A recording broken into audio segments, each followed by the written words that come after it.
जी part 2 start हो गया। अच्छा ये 1 घंटा 5-10 मिनट भी हो सकते हैं, लेकिन 1 घंटे की मेरी नीयत है, ठीक है? हाँ, नीयत है, नीयत पे तो अजर है ना। आप लोगों के को रेस्ट देने की नीयत से सवाब मिलेगा, ना दे सका तो कोई नहीं, 5-10 मिनट ऊपर हो जाएंगे।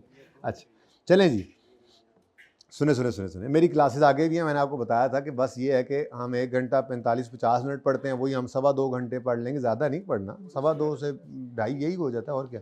अच्छा सुने यार, इतनी आसान आसान एडजस्टमेंट्स हैं। आज तो इंजॉयमेंट का डे है, आज तो आपकी मेहनतों की कटाई हो रही है, आज तो आपको अपनी मेहनत का फल मिल रहा है। ये सवाल जैसे होता चला जा रहा है, देखें नेक्स्ट क्या कहता है। Year and physical count sheet include a third party stock of 1320। हाँ, मैं मिसाल के तौर पे आपको कहता हूँ कि ऊपर कैफेटेरिया पे जो समोसे सप्लाई करता था बंदा, वो इधर से आता है, ये कोठा पिंड से, ठीक है, और सॉरी इधर बनेगा कोठा पिंड, अच्छा कोठा पिंड से वो आता है। हर क्लास की डायमेंशन डिफरेंट होती है ना तो कोठा पिंड से वो आता है, उसका वहाँ पे जो है वो अपना समोसे का काम है, वो यहाँ से शुरू करता है, और ये पूरी आपको पता है वो मौले आजम तक जो है वो कॉलेज में सीए वाले उसने ठेका किया हुआ है, हर सीए वाले कॉलेज की कैंटीन पे वो समोसे देता है, ठीक है। अब एक दिन वो निकला और निकल कर समोसे बांटना शुरू किए ही थे कि अभी इधर ही पहुंचा था अपनी दुकान से कि बारिश तेज़ शुरू हो गई, कैट्स एंड डॉग्स वाली बारिश, मूसलाधार बारिश शुरू हो गई। अब उसने कहा कि मैं बाइक पे हूँ तो ये तो समोसे ख़राब हो जाएंगे, मैं पहले कड़ा ताज़े समोसे देना मैं, बाकी ये कल मैं उठा लूँगा, अब कल मैं उठा लूँगा, ये फ़िलहाल अमानत रख लो। उन्होंने कहा ठीक है, रख लिया। और इत्तेफाक से ईयर एंड था, ईयर एंड पे कैंटीन वालों ने अपना स्टॉक काउंट किया, तो जब स्टॉक काउंट कर रहे थे तो उस भाई के समोसे भी अपने स्टॉक में काउंट कर लिए। क्या ये सही है? तो अगर आपके पास किसी का स्टॉक पड़ा है तो वो अमानत है, उसको अलग रखें, उसको अपने स्टॉक में काउंट नहीं करना होता। अगर गलती से कर गए हैं तो स्टॉक इज ओवर स्टेटेड, तो उसको सही कर लें, गल है नहीं किसी। अच्छा, एक और सिचुएशन भी होती है, FR 2 में पढ़ेंगे, IFRS 15 में आप जाकर, ठीक है, उसमें ये होता है कि जैसे मिसाल के तौर पे भाई ने कश्मीरी चप्पल, पेशावरी चप्पल तो सुना होगा आपने, कश्मीरी चप्पल जो हैं वही बड़े ज़बरदस्त चप्पल थे, ठीक है। भाई ने इनका काम शुरू किया अपने इलाके में, इन्होंने एक फैक्ट्री लगाई और इन्होंने सोचा कि काफ़ी कश्मीर के स्टूडेंट्स जो हैं वो लाहौर में भी हैं, तो एक अच्छी मार्केट टैप की जा सकती है, फिर यहाँ वाले लोग भी उसको इस्तेमाल करेंगे, KPK वाले भी पसंद करेंगे, तो मैं क्यों ना ये अपने कारोबार को फैलाऊँ लाहौर में भी।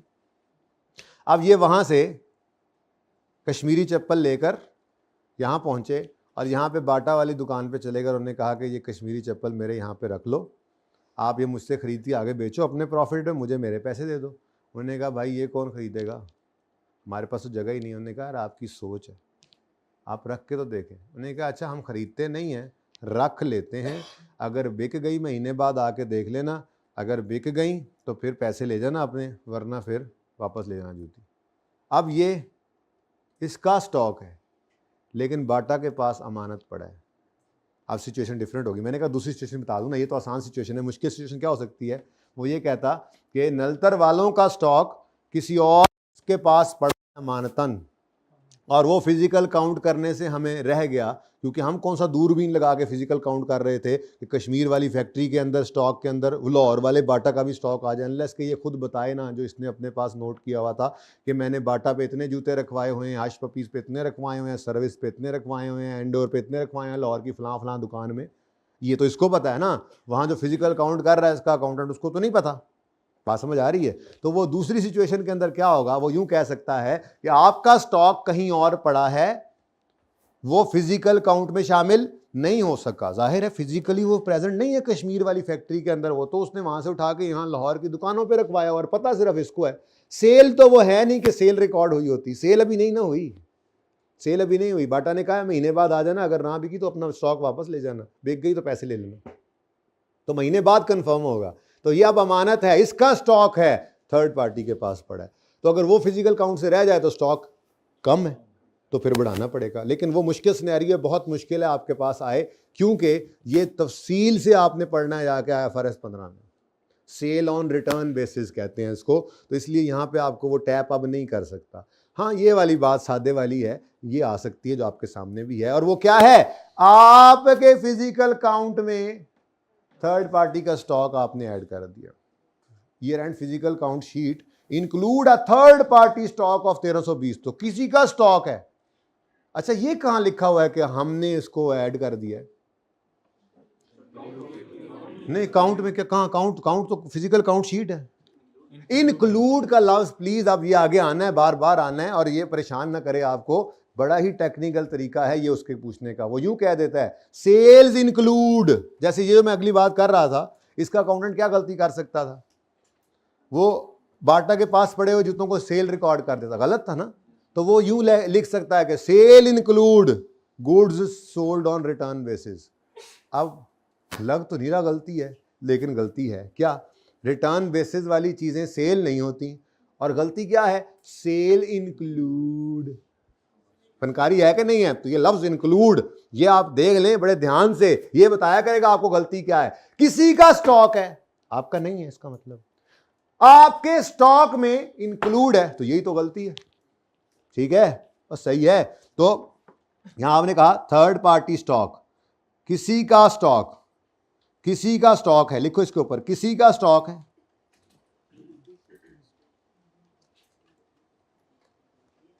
किसी का स्टॉक है, स्टॉक कहते हैं ना इसको, स्टॉक, किसी का स्टॉक है, और इधर देखो इंक्लूड हमारे स्टॉक में शामिल है, हमारे स्टॉक में शामिल हो गया, ठीक है। तो भाई ये तो गलती है, क्या ख्याल है, तो इसको सही करना है तो हमारे स्टॉक से निकाल दें, वेरी सिंपल। अच्छा अब स्टॉक की कोई भी गलती है ना, उसको सही करने का जुगाड़ हमने पक्का रखा हुआ है, मसला ही कोई नहीं है। क्या मतलब, वैसे तो डायरेक्ट कर लेना चाहिए था, लेकिन चलो रेक्टिफाइंग एंट्री डायरेक्ट करेंगे। इन्वेंट्री में किसी की इन्वेंट्री शामिल है तो उसको निकालना है, तो इन्वेंट्री कम होगी, इन्वेंट्री क्रेडिट कितने से, 1320 से, कॉस्ट ऑफ सेल कहते क्रेडिट। खुदा दा खौफ करो, खुदा दा खौफ करो, कुछ तो खुदा दा खौफ करो। अच्छा जी, अब ये 1320 की एंट्री किस किस चीज को हिट मार रही है, इन्वेंट्री को, और कॉस्ट ऑफ सेल कहाँ है, पीएनएल में, वो तो ऑलरेडी एडजस्टमेंट के लिए अकाउंट खोला हुआ है। दूसरी चीज क्या आ गई, इन्वेंट्री, इसका मतलब हेलो इन्वेंट्री, आप भी अनएडजस्टेड है, आपको भी एडजस्ट करना पड़ेगा, और आपका भी हम लेजर नहीं खोलेंगे, आपको भी हम, आपके भी हम आ तेरे जिन कड्डा, लेकिन ब्रैकेट में, लेजर में नहीं, ठीक है। तो इन सब के हम जिन निकाल रहे हैं। तो इधर लाएं जी, करंट एसेट्स में इन्वेंट्री है, स्टॉक है, क्या लफ्ज लिखा हुआ है, हाँ बस ये ध्यान रख लो कि सवाल में जो लफ्ज लिखा हो वो लिख दो, ज़्यादा बेहतर होता है, ठीक है। तो यहाँ पे आप लिखें आ तेरे जिन कड्डा, ये कह के यहाँ पे स्टॉक लिखें, स्टॉक लिख के जिसके जिन निकालने वो फिगर लिखें, 15,320 इसके जिन निकालने हैं, ठीक है। वो माइनस में मैं एंट्री बोलूंगा, माइनस कौन है, माइनस वाला कौन है, किसने बोला माइनस, किसने बोला माइनस, अच्छा मार्कर सही नहीं चल रहा था यार। अच्छा जी सुने, अब ये ज़बानी होने वाली एंट्रीज हैं, नहीं टाइम ज़ाया करना, ये ज़बानी करनी थी, यानी इस एंट्री को छुपा दें, छुपा दिया। ईयर एंड फिजिकल काउंट में किसी का स्टॉक आ गया है, ओ हो इन्वेंट्री, ओ हो इन्वेंट्री गलत हो गई, गलती क्या हुई है, ज्यादा होगी, सही करने के लिए क्या करेंगे, कम, तो इन्वेंट्री क्रेडिट, इन्वेंट्री क्रेडिट, लाल लाल गलतियां सही हो रही हैं, इन्वेंट्री एसेट, एसेट क्रेडिट, तो मतलब इन्वेंट्री कितने से, इन्वेंट्री क्रेडिट, और cost of sale debit, cost of sale, cost is an expense, debit मतलब बढ़ रहा है, एक्सपेंस का बढ़ना प्रॉफिट को, लो जी जेड़े रूटीन से चल रहे हैं, मैंने नहीं लगता कोई प्रॉफिट तुसी छड़ना है।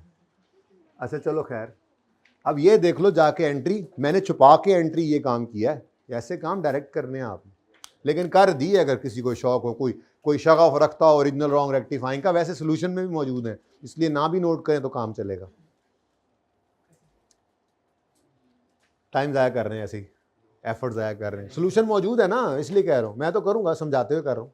हाँ जी, ये ऐसे काम डायरेक्ट करने, तो आसान एडजस्टमेंट में, क्योंकि उसने क्या रिक्वायर किया है, एडजस्टेड बैलेंस शीट बनाओ, उसके लिए ये वर्किंग है, बस ये बैलेंस शीट है, ओरिजिनल रॉन्ग रेक्टिफाइंग एंट्रीज नहीं करें, टाइम ज़ाया होगा। मुश्किल एडजस्टमेंट तो वो ज़रूर कर लें वर्किंग में, क्योंकि ओरिजिनल रॉन्ग से रेक्टिफाइंग बनाना वैसे तो ज़बानी और टार्जन थोड़े ही है, ऐसी सादा बातें तो चलो कर लेंगे, बाकी जो थोड़ी प्लस माइनस वाली एडजस्टमेंट हो तो ध्यान से देखना पड़ता है, ओरिजिनल रॉन्ग कर लेना, शर्म नहीं करना, लेकिन आसान चीज़ों में टाइम बचा लेना। चलें आगे जी स्टूडेंट। बाटा नहीं, बाटा का केस ये होगा, बाटा को इसका स्टॉक अलग रखना, ये बाटा है समझो, अगर बाटा ने कश्मीरी चप्पलों का स्टॉक अपने स्टॉक में शामिल कर लिया ईयर एंड पे फिजिकल काउंट करते हुए, तो बाटा ने ये गलती कर दी है। अब बाटा को ये एडजस्टमेंट करनी पड़ेगी, क्योंकि वो किसी का स्टॉक था, उन्होंने अपने फिजिकल काउंट, तो बेटा जब स्टॉक ही नहीं है परचेज कैसे रिकॉर्ड, और भाई चक्कर ही को नहीं, अमानत किसी की पड़ी है, किसी का स्टॉक हमारे पास पड़ा है, इसीलिए तो ये हमारे ये हम बाटा हैं इस वक्त, और ये कश्मीरी चप्पलों का स्टॉक था जो हम बाटा वालों ने अपने स्टॉक में शामिल करे, तो मैं उसकी बात समझा रहा था। तो हाँ, हम बाटा वाले हैं, तो अगर हम बाटा वाले हैं तो ये किसी का स्टॉक है, अमानत है, अलग करके रखा हुआ है, कश्मीरी चप्पलों का स्टॉक हजरत का। अब अगर गिनती करने वाले ने अपने बाकी चप्पलों के अंदर, ये बाटा वालों के अपने भी चप्पल होते हैं, खेड़ी होती है, ठीक है, वो जो तो वो उनके साथ ही पड़े हुए थे, उसने गिनती कर, उससे क्या पता कि ये खरीदे हुए हैं या किसी ने अमानत रखे हैं, वो तो मालिक को पता था, है जी, तो इनको नहीं पता था, गिनने वालों को, उन्होंने गलती से गिन लिया, तो बाटा ने गलती सही की है ये, ठीक है, इससे ज़्यादा ना सोचें, बस ठीक है, सेल ऑन रिटर्न बेसिस आगे जाके पढ़ना ही है, इससे ज़्यादा कर नहीं सकता, वो छेड़ भी देगा तो थोड़ा सा आइडिया दे दिया आपको, थोड़ा दिमाग इस्तेमाल कर लेना। सेल ऑन रिटर्न बेसिस, ये नाम की सेल है, सेल नहीं है, तो इसने सेल रिकॉर्ड नहीं करनी, बाटा ने परचेज रिकॉर्ड नहीं करनी, इसके स्टॉक में आएगा बैलेंस शीट में, उसके स्टॉक में नहीं आएगा, ये असल बात है बस, ठीक है। सेल ऑन रिटर्न, ऐसी चलो बात होगी तो जरा बात लिख ले, सेल ऑन रिटर्न बेसिस, जब तक वो टाइम स्पैन ना फारिग हो जाए, महीने का टाइम नहीं गुजरेगा, ये सेल रिकॉर्ड नहीं कर सकता, वो परचेज रिकॉर्ड नहीं करेगा। इसके स्टॉक में बैलेंस शीट में लिखा होगा stock in Kashmir factory and stock at Bata Lahore, Hush Puppy Lahore, लटरम लाहौर, पटरम लाहौर, वो उसके स्टॉक में ऐड होगा, इसकी बैलेंस शीट में नजर आएगा। तो sale on return basis sale नहीं है, ये सेल रिकॉर्ड नहीं करेगा, इसका स्टॉक है किसी के पास, और उधर दूसरी तरफ बाटा, बाटा की परचेज नहीं है, किसी का स्टॉक है, अमानत। अब ये तो है असल बात, अब गलती क्या कर गया, उसका अकाउंटेंट गलती कर सकता है सेल रिकॉर्ड करके, वो की बात नहीं हो रही, बात हो रही है बाटा की, बाटा के पास अमानत पड़ी थी, इन्होंने अपने स्टॉक में उसको काउंट कर लिया, निकालो, निकाल दिया हमने, ठीक है, टेंशन ना लो, आपका ही अलग कर दिया हमने, ठीक है। नहीं जी नेक्स्ट जी, सेल ऑन रिटर्न बेसिस की डिस्कशन है नहीं वैसे आपके सिलेबस, पीरियड एंड ना हो जाए, एक्सपायर हो जाए जब वो टाइम पीरियड, तो फिर ये सेल रिकॉर्ड कर लेगा, हाँ बस छोड़ो इस बात को, अब इससे जितना बढ़ाते जाओ, पता है एक दिन लगता है वैसे इसको समझाने के लिए, तो पूरा एक दिन लगा दूं फिर मैं, जो काम होना नहीं पर्चे में, फजूल में, जनरल नॉलेज की क्लास थोड़ी है, FR 1 का पर्चा भी पास कर रहा है ना, उसको ना टारगेट को छोड़ दें, मैंने ये मजबूरी, ये भी मैंने इजाफी बात कर दी, इतनी भी नहीं करनी चाहिए थी, एक एंड सवाल में था, दूसरा एंड मैंने वैसे कह दिया आपको इजाफी, ठीक है। अच्छा जी, goods sold on trade discount, लेकिन ट्रेड डिस्काउंट पे, goods sold on credit at a trade discount, क्या आया था ट्रेड डिस्काउंट, मैं नहीं जा रहा दिखाने आपको रिवीजन के थे, नो एंट्री का मतलब क्या,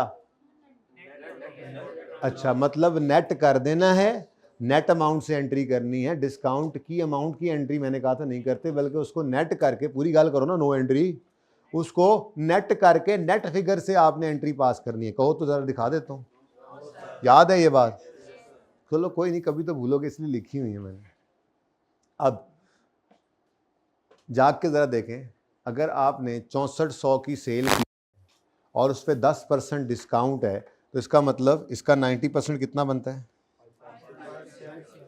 जी, 57, यानी आपको एंट्री पास करनी चाहिए थी, यानी आपको एंट्री पास, ये क्रेडिट सेल्स हैं, good sold on credit, debtor debit, debtor debit, sales credit, ये होना चाहिए था, इधर देखो सेल्स के साथ आपने लिखा, अब ये छोटा सा लिखना पड़ेगा ना, 6400 का 90%, ठीक है, कितना जी, ये सेल होनी चाहिए थी रिकॉर्ड, अब ये भी ज़बानी हो सकती है थोड़ी सी अगर आप हिम्मत करें तो, लेकिन चलो आप करें, मैं तो नहीं कर रहा, ये होना चाहिए था डेटर डेबिट सेल क्रेडिट, लेकिन वो कह रहा है were recorded, goods sold on credit at trade discount were recorded at gross amount.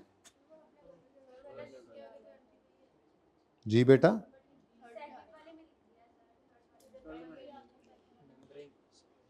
ये कोई गलती है? ये बाद में बंदा बता सकता है, मोशन से तोड़ता है ना मेरा, और देखो 6 सिरों होते रह गया सारा कुछ है। मतलब ये कोई तरीका है? मतलब हाथ से बोल दो, तुसी अड़ंगियां देंदे हो।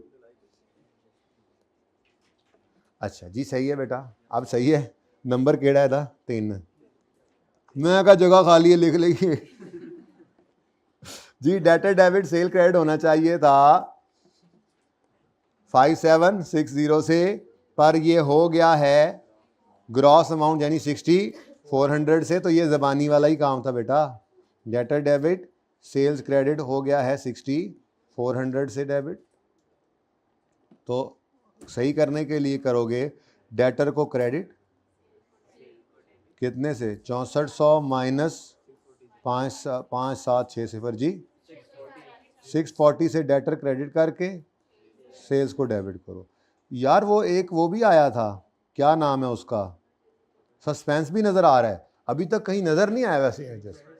तो सस्पेंस देख के पागल नहीं हो जाना कि हर एडजस्टमेंट में सस्पेंस सस्पेंस। पहली 3 एडजस्टमेंट में कोई सस्पेंस नहीं आया, हालांकि सस्पेंस मौजूद है, सवाल आ जाएगा फिर। लेकिन ये नहीं कि बस सस्पेंस आ गया तो पहली प्रायोरिटी सस्पेंस को देने लग जाए, ऐसा कुछ नहीं है, ठीक है। लो जी सेल्स तो चलो पीएनएल में हिट हो जाएंगी, डेटर भी गलत हो गए। ओ भाई, ओ भाइयों, ओ डेटरो, ओ ट्रेड रिसीवलो, तुम भी सही नहीं है। आओ तुम्हारे भी जिन निकालें। तो आ तेरे जिन करना, ट्रेड रिसीवेबल्स, आओ तुम्हारे जिन्स निकालें जी। पहले बताएं फिगर। 3000, ठीक है जी। अब अच्छा जी 30 लें जी।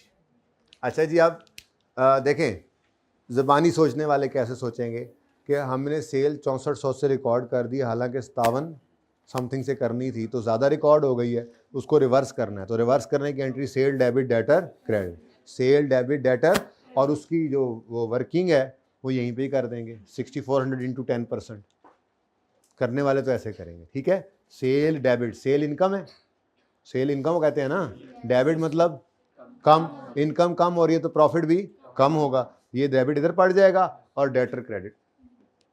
अब अमाउंट जो है वो कितनी है? 6400 का 10%, वो वर्किंग यहीं पे शो कर देंगे एडजस्टमेंट नंबर डाल।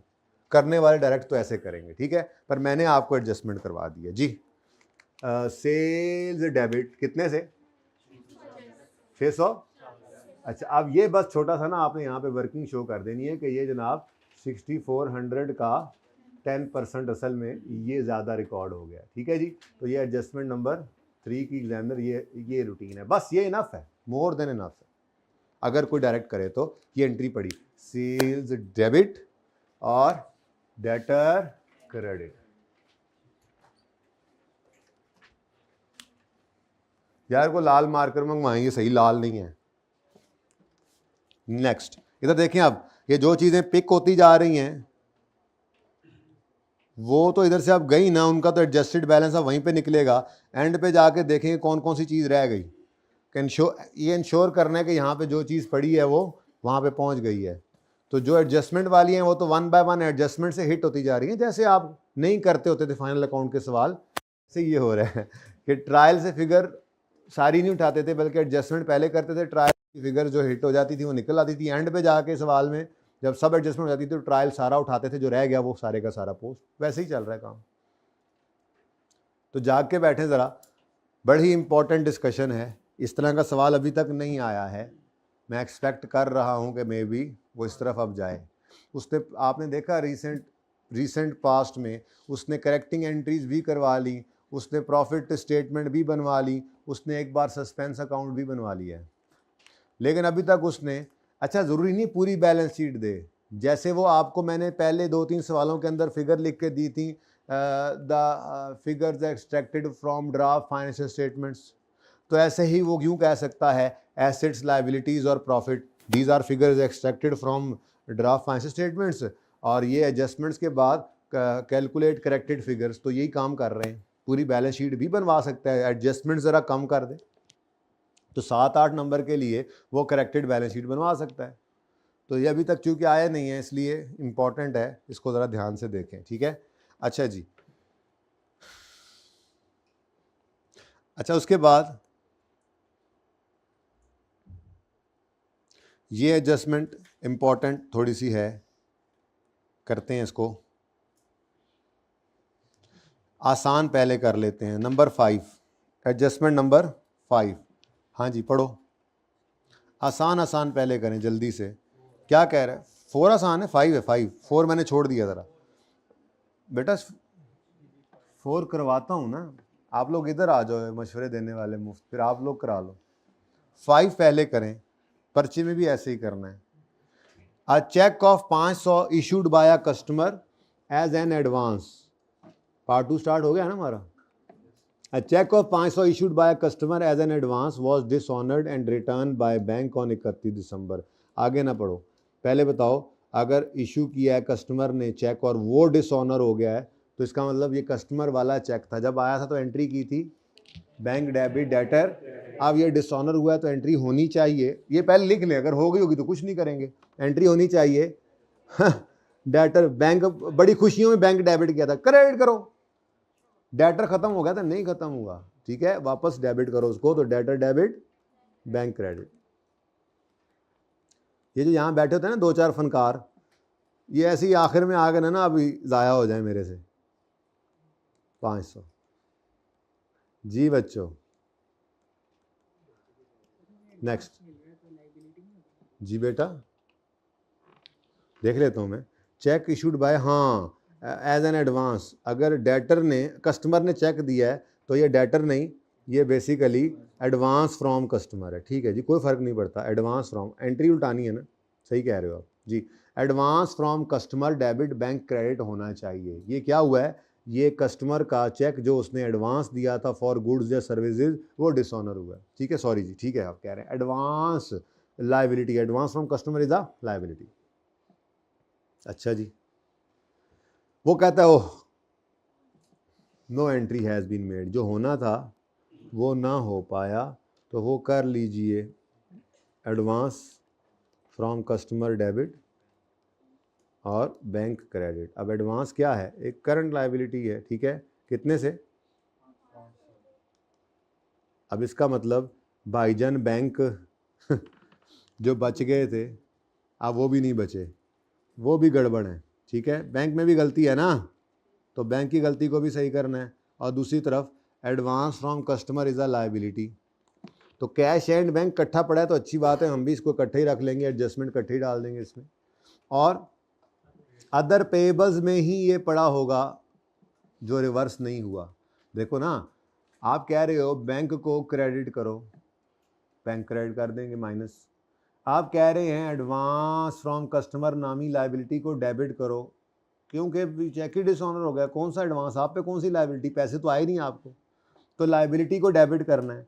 अब एडवांस फ्रॉम कस्टमर कहाँ पे पड़ा होगा, मुंह पे तो नज़र आ नहीं रहा, मुंह पे नज़र नहीं आ रहा तो फिर ट्रेड पेएबल में तो नहीं ना हो सकता, वो तो क्रेडिटर्स होते हैं, फिर सस्पेंस, वो तो खुद ही सस्पेंस होता बता देता, डिस्काउंट रिसीव हो नहीं सकता। तो अदर पेएबल्स एक ऐसी जगह है जहाँ पे बहुत सारी चीज़ें छुपी पड़ी होंगी, बिजली का bill payable, rent payable, salary payable, ऐसे ही एडवांस फ्रॉम कस्टमर, ये लाइबिलिटीज़ यहीं पे पड़ी होती हैं। क्रेडिटर फॉर गुड नहीं है ना कि लाइबिलिटी क्रेडिटर में नज़र आई है, तो हमें कस्टमर से एडवांस आया था, भाई बात समझ आ रही है। तो अगर कभी इस तरह का मसला आए ज़िंदगी में तो ये सोचो कि कहाँ पे पड़ा होगा ये फिगर जो सही करना है। पहले बात समझो, एडवांस का चेक आया है तो एंट्री की है आपने bank debit advance from customer credit, ये लाइबिलिटी क्रेडिट हुई, लेकिन जब ये चेक रिटर्न हुआ तो इसकी एंट्री होनी चाहिए थी ये एडवांस डेबिट बैंक क्रेडिट। अब ये रिटर्न की एंट्री नहीं की तो ये रिटर्न की एंट्री करनी है। अब ये रिटर्न की एंट्री में लाइबिलिटी को डेबिट करना है आपने और बैंक को क्रेडिट करना है। अब लाइबिलिटीज़ में ये पहले क्रेडिट हुआ पड़ा है तो डेबिट करना है ना सही करने के लिए। अब वो क्रेडिट कहाँ हुआ होगा, ये कैपिटल में हुआ पड़ा होगा, प्रॉफिट में पड़ा होगा, अच्छा ट्रेड पेएबल्स में होगा, नहीं सस्पेंस में हो सकता है, डिस्काउंट में पड़ा होगा। तो जब सामने नज़र नहीं आ रहा तो ऑब्वियसली वो अदर्स के इस जमकट्टे में ही पड़ा होगा, वरना फेस पे अलग से नज़र आ रहा होता। ठीक है, तो अदर पेएबल्स एक गलती, अब एक गलत फिगर हो गई है और दूसरी तरफ कैश एट बैंक भी गलत हो गई, तो दोनों के जिन निकालें और दोनों को ब्रैकेट्स में ले आएं। तो cash and bank, cash and bank जी, अनएडजस्टेड फिगर बताएं। अब ये देखो, ये लेजर नहीं बना रहा मैं, ये लेजर ही तो बन रहे हैं, अनएडजस्टेड फिगर्स एडजस्ट होती जा रही। दूसरी क्या चीज़ गड़बड़ है जी? तो अदर पेएबल्स भी यहाँ पे आके लिख लो बस, ठीक है। 2680, ये मेरी बात समझ आई है आपको कि अगर ये नहीं नज़र आ रहा पेएबल्स में, मतलब क्रेडिट लायबिलिटी एक है तो नज़र फेस पे नहीं आ रही, तो कहाँ छुपी पड़ी होगी? तो कॉमन सेंस यही कहती है अदर पेएबल्स में। ये बात इतनी इजी ना लें, कैश फ्लो के टॉपिक में ये बात जाके बार बार इस्तेमाल होगी जब हमें ये अजम्पशन इस तरह से लेनी पड़ा करेंगी। ऑब्वियस जो बात है उस तरफ जाएंगे, नॉर्मल अजम्पशन है, बिल्कुल लॉजिकल बात है कि एक लायबिलिटी है एडवांस फ्रॉम कस्टमर, वो नज़र नहीं आ रही है फेस पे, तो उसने कोई गड़बड़ भी नहीं बताई कि वो क्रेडिटर में पड़ा है या कहीं डिस्काउंट में वही पड़ा है या सस्पेंस में पड़ा है, तो इसका मतलब फिर नॉर्मल बात है वो अदर पेएबल्स नहीं पड़ा होगा, जिसमें और भी बहुत सारे पेएबल्स होंगे, salary payable, rent payable, electricity payable, interest payable, तो उसके अंदर ही एडवांस फ्रॉम कस्टमर नामी लायबिलिटी पड़ी होगी, तो उसको वहाँ से निकाल लेते हैं। अब गलती सही करनी है तो क्या करेंगे जी, इस चेक को रिवर्स करना है, ज़बानी होने वाली एडजस्टमेंट है ये भी, ठीक है, कि आपका एक चेक एडवांस के तौर पे आया था, उसको रिवर्स करना है, तो bank debit, sorry advance debit, liability debit, bank credit कर दें। ठीक है, अब ये एंट्री यहाँ पे कर दी मैंने, सोल्यूशन में भी है लेकिन इसकी ज़रूरत नहीं थी, इतनी आसान एडजस्टमेंट है, इसको भी डायरेक्ट करना चाहिए था। ठीक है, तो बैंक क्रेडिट करें, बल्कि तरतीब में चले, एडवांस फ्रॉम कस्टमर डेबिट। अब ये लायबिलिटी है, डेबिट मतलब माइनस कितने से, ये लायबिलिटी डेबिट हो गई, और बैंक क्रेडिट, बैंक क्या है, एसेट है, एसेट, क्रेडिट मतलब माइनस होगा, एडजस्टमेंट इज ओवर। थोड़ा कंफर्टेबल हुए हो? अब ये एक अलग चीज है ना, आपको सारी करेक्शन आती है तब भी ये काम शायद आता भी हो कुछ बच्चों को, पर मेरी तसल्ली तो तभी होगी ना जब मैंने ये टाइप भी करवा दी क्वेश्चन। तो इसमें आपसे 3 तरह के सवाल पूछ सकता है, करेक्टिंग एंट्रीज मांग ले, सिर्फ प्रॉफिट पे एडजस्टमेंट मांग ले, या आपसे फाइनेंशियल स्टेटमेंट्स एडजस्टमेंट बनवा ले गलत देख। ये तीसरी तरह का सवाल है, ये भी तैयार करना था। तो बस पता है आपको ये पता नहीं था कि आपको पता है कि ये कैसे करना है, तो अब आपको पता है कि आपको पता था, बस इतना सा बताना था आपको। ठीक है, एडजस्टमेंट नंबर, यार ये 7 और 8 जो है ये की हुई, ज़रा जल्दी से इसकी ना, मुझे क्या कहता है वो, अपग्रेडेशन ऑफ प्लांट है, यानी कि पीपीई डेबिट फिक्स्ड एसेट लिखूंगा ना मैं, कौन सी एडजस्टमेंट है, नंबर 7 है जी, fixed asset debit cash credit होना चाहिए था, ऐसे ही ना। अपग्रेडेशन कितने थी, 2500 की, ये होना था, वो गलती से उसने क्या कर दिया, वॉज चार्ज टू, ये एडजस्टमेंट हुई है। रिपेयर एक्सपेंस डेबिट, ये शुरू में हमने की थी, repair expense debit cash credit. तो सही करने के लिए क्या कर लोगे, ये मैं इसलिए करवा रहा हूँ कि मैंने आपको उस वक्त तो एंट्री तो ये करवा दी थी, प्रॉफिट की एडजस्टमेंट भी शायद सोचवा ली हो, शायद उस वक्त प्रॉफिट की एडजस्टमेंट ना सोचवाई हो सिर्फ, बल्कि सोचवाई थी, चलो जो भी है, लेकिन अभी जो प्रेजेंटेशन है ये तो नहीं ना थी, तो इसलिए क्विकली इसको मैं कर रहा हूँ। तो फिक्स्ड एसेट डेबिट होना था, नहीं हुआ, करिए। रिपेयर एक्सपेंस कैश क्रेडिट होता होगा, कुछ ना करें। रिपेयर एक्सपेंस भाईजान गलत डेबिट हो गया है, इसको सही करने के लिए बोलो शुक्र है। भला क्यों? नहीं, मुझे त्रा पड़ गया था तो कहीं मैं लॉस में ही ना चला जाऊं, लेकिन एकदम से एक एडजस्टमेंट ऐसी आई है, एक्सपेंस क्रेडिट मतलब एक्सपेंस कम, एक्सपेंस कम तो प्रॉफिट बढ़, और अच्छा खासा बढ़। अच्छा कोई नहीं, कितना को होएगा डेप्रीसिएशन, आटे में नमक के बराबर, 5% 10% है, और क्या है जी। तो अब एसेट अच्छा चलो आटे में पानी के बराबर है, और क्या जी बेटा। अब एसेट बढ़ रहा है, डेप्रीसिएशन को भी बढ़ाएं। डेप्रिसिएशन बढ़ाने की एंट्री, डेप्रीसिएशन एक्सपेंस डेबिट, और आसानी के लिए फिक्स्ड एसेट ही क्रेडिट कर दो, क्योंकि बुक वैल्यू पे एसेट पड़ा है ना, आसानी हो जाएगी। सही है। अब ये डेट ऑफ एरर से ईयर एंड तक ये एंट्री कर तब सकते हैं अगर उसने डेप्शन रेट दिया हुआ।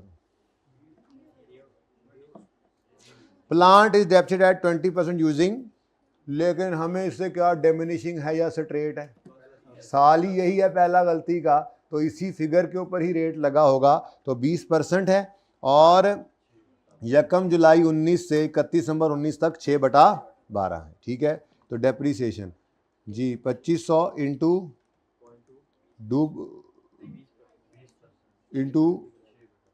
6/12 जी 250 एंड 250। ठीक है जी। अच्छा, अब ये एडजस्टमेंट भी डायरेक्ट हो सकती है, देखती आंखों सुनते कानों, ये एडजस्टमेंट भी डायरेक्ट कर सकते थे ज़बानी। कैसे? पहले तो आपने ये देख लिया एडजस्टमेंट तो आपने की, ऐसे अब सवाल करने हैं। देखो अब ये एडजस्टमेंट आपने की हुई थी ना, अब जब सवाल में आ गया तो जब मैं आपको कुछ सवाल होंगे दूंगा तो ऐसी वो एडजस्टमेंट हुई हुई होंगी, तो कर लेना मेहरबानी करके। अच्छा, ये डायरेक्ट कैसे हो सकती थी? आपने जो एडजस्टमेंट पढ़ी, एडजस्टमेंट ने आपको क्या कहा कि जी एक अपग्रेडेशन थी जिसको उन्होंने रिपेयर बना दिया। अब आपने दिमाग में ओरिजिनल रॉन्ग बनाई, आसान एडजस्टमेंट है ना, ज़बानी हो सकती थी। आपने कहा एसेट डेबिट होना चाहिए था, कैश क्रेडिट तो चुप है ना, सही होगा। एसेट डेबिट होना चाहिए था, रिपेयर डेबिट हो गया।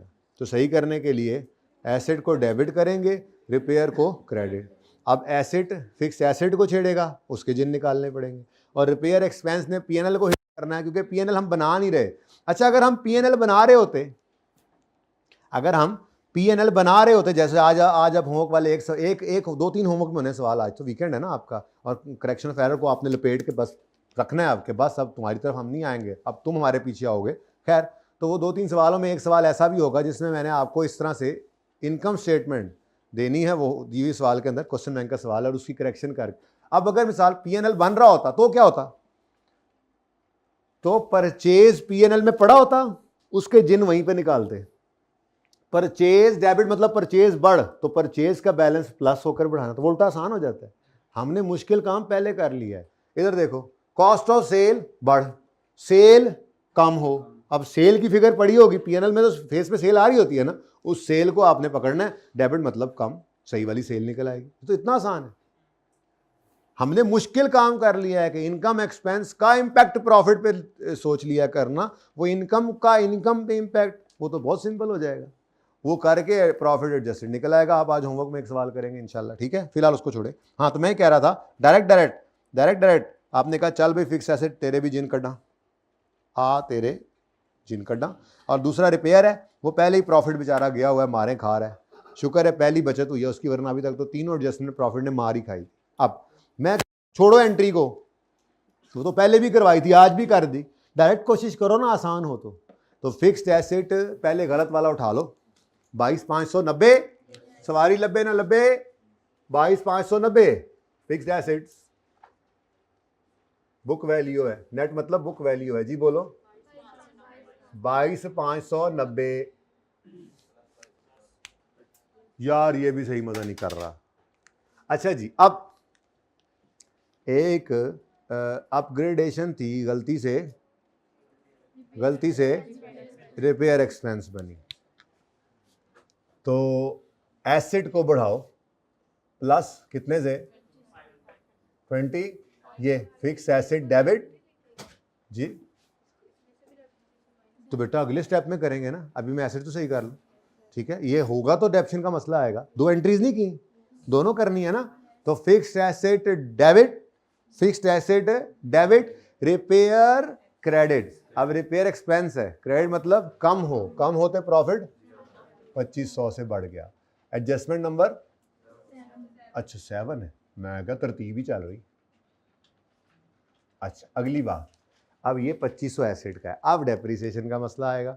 अब एसेट बढ़ा, डेप्शन भी बढ़ेगी, डेप्शन बढ़ने की entry, depreciation expense debit, asset ही क्रेडिट कर दें। अब वो एक्सपेंस का बढ़ना प्रॉफिट को, अब ये वाला काम यहाँ पर ही मैं शो कर रहा हूँ, ठीक है, 2500 ये नजर आ रहा है, इसका 20%, इसका 6/12 जी, एक्सपेंस डेबिट मतलब एक्सपेंस बढ़ा, एक्सपेंस के बढ़ने से प्रॉफिट कम, तो वो प्रॉफिट कम हो गया और इधर एसेट क्रेडिट। ठीक है,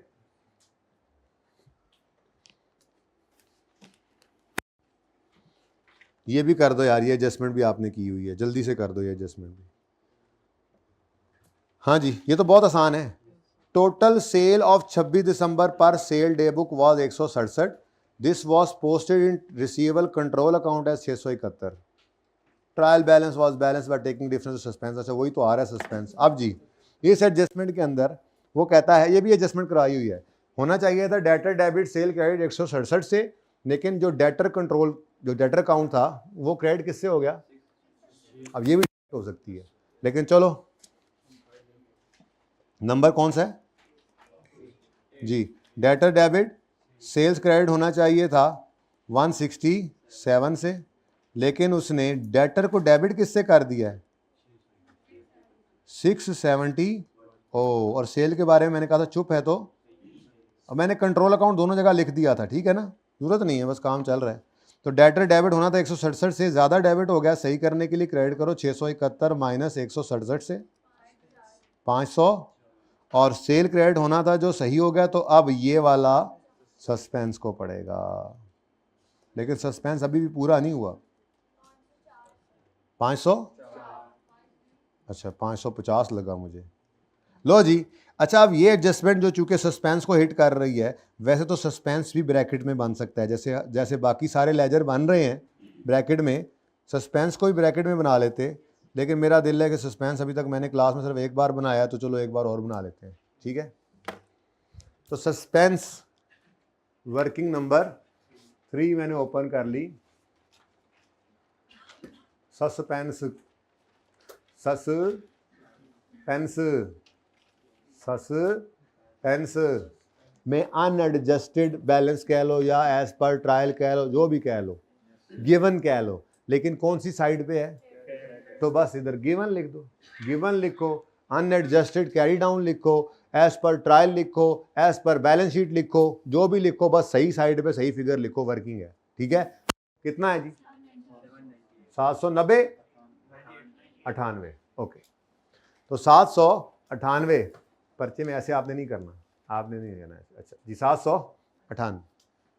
अब ये जो एडजस्टमेंट हुई है इसने किस किस के जिन निकालने, सस्पेंस के, और सस्पेंस का लेजर ओपन कर लिया और इसको उठाकर ले गए हैं फिगर को, ये देखो ना येलोज बढ़ते जा रहे हैं, येलूज, वो येलूज बढ़ते जा रहे हैं, ठीक है। तो ये येलो भी उठ गया और डेटर पहले से ही उठा हुआ है, ठीक है। अब ज़बानी ये एडजस्टमेंट सोचिए आपने कि नहीं, ज़बानी सोचनी तो यार ऐसे कर लिया बस, ठीक है, अब चलो जल्दी करो। सस्पेंस डेबिट डेटर क्रेडिट कितने से, एक मिनट, सस्पेंस डेबिट कितने से 504, और डेटर ये पड़ा है क्रेडिट कितने से 504। अब इससे एडजस्टमेंट ने प्रॉफिट को हिट ही नहीं किया, क्योंकि सेल सही तो रिकॉर्ड हो गई थी, इसलिए प्रॉफिट को हिट नहीं पड़ी, डेटर गलत तो सही हो गया, और सस्पेंस क्योंकि डेबिट क्रेडिट रॉन्ग एंट्री में बराबर नहीं थे, ठीक है। हाँ जी, इसके सामने लिख लें एडजस्टमेंट नंबर कौन सा है, 8 है, अपने समझने के लिए, ठीक है। नेक्स्ट, अब रह क्या गया जी, अब पहले कौन सी करनी है, 4 या 6, 4 कर लो पहले, मैंने कहा इन पे थोड़ा टाइम ज़रा सुकून से लगना है। अब देख लो मैक्सिमम मार्क्स आ चुके हैं, वो 2 एडजस्टमेंट्स जिनमें आपस की बात है, ज़्यादा आसान थी 4, आपने पहले 4 करवाई। अच्छा अब सुनो, an unidentified credit of 294 appearing in the bank statement,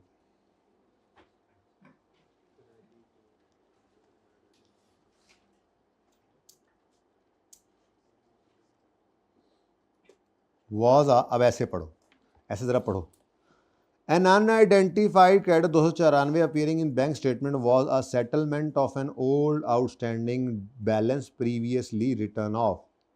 अब 1 मिनट के लिए आगे ना पढ़ें और यहीं तक मुझे बताएं, नंबर 4 एडजस्टमेंट है, यहीं तक मुझे बताएं कि ये क्या है, रिकवरी, वो भी किसकी, रिटर्न ऑफ की, तो इसका मतलब इसकी एंट्री होनी है, जा भाई साहब जाके देखना जरा, एंट्री होने लगे हैं, इसकी एंट्री होनी है बैंक डेबिट, बैंक में है बैंक डेबिट, अच्छा अभी नोट ना करिएगा, बैंक डेबिट और bad debt recovery income credit, ये इनकम है, ठीक है, कितने से 294, हाँ जी सही है।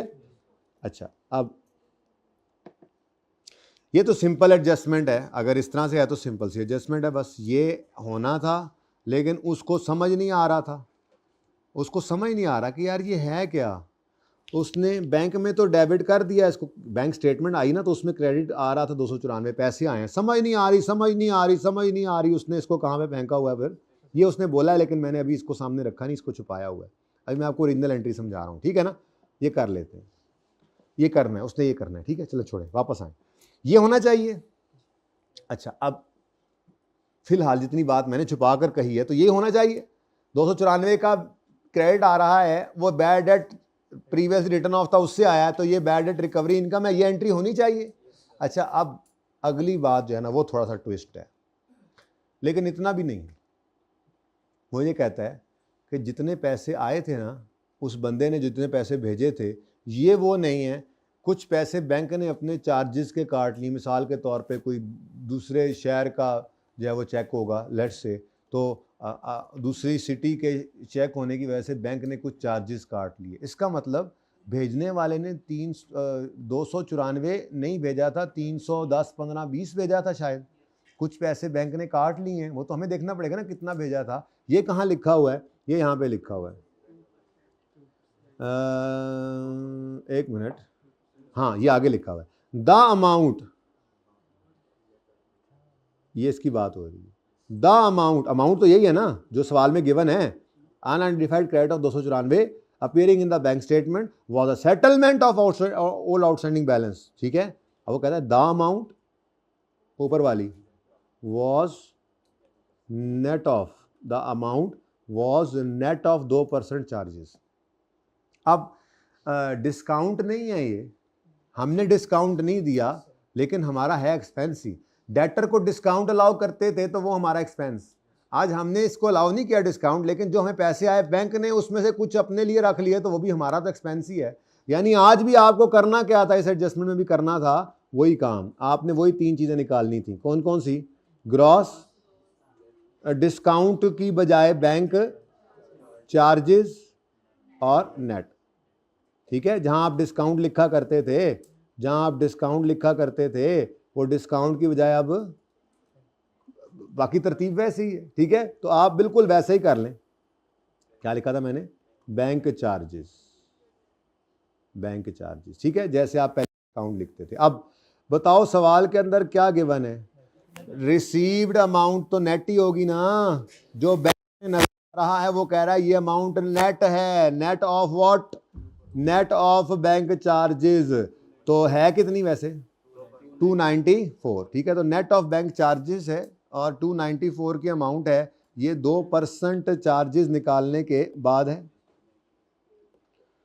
तो ये 294 जो है ये दरअसल 98% है, ठीक है, 2% बैंक चार्जेस हैं, असल अमाउंट तो फिर कुछ और थी, अब असल अमाउंट निकाल लें बैंक चार्जेस निकाल लें, आपकी मर्जी है, आपकी अपनी मर्जी है, 294 आपकी आदत बनी हुई है यही वाली, ये 98 है, आप 100 निकालने के आदी हैं तो पहले वही निकाल लें जी, 310 15 नहीं 300 था, 300 रुपया असल में भेजा था, बैंक ने उसमें से 6 रुपये अपने काट कर हमारे अकाउंट के अंदर क्रेडिट कर दिए, जैसे कभी आपको कोरियर आया और अगले ने कहा हो कि खत भेजे तो अगले ने कहा हो कि पैसे भी उन्हीं से लेना टिकट के, ये वो वाला मामला हुआ है, तो हमने कहा चलो कुछ तो आ गया, पहले तो हमने कुल हुवल्ला पढ़ लिया ना इस पे 294 पे 300 पे पूरे पे, उससे रिकवरी होगी, अब ये मामला है तो एंट्री क्या होनी चाहिए थी, बैंक डेबिट 294 से ही है, बोलो, लेकिन रिकवरी इनकम असल में तो हुई थी 300 की,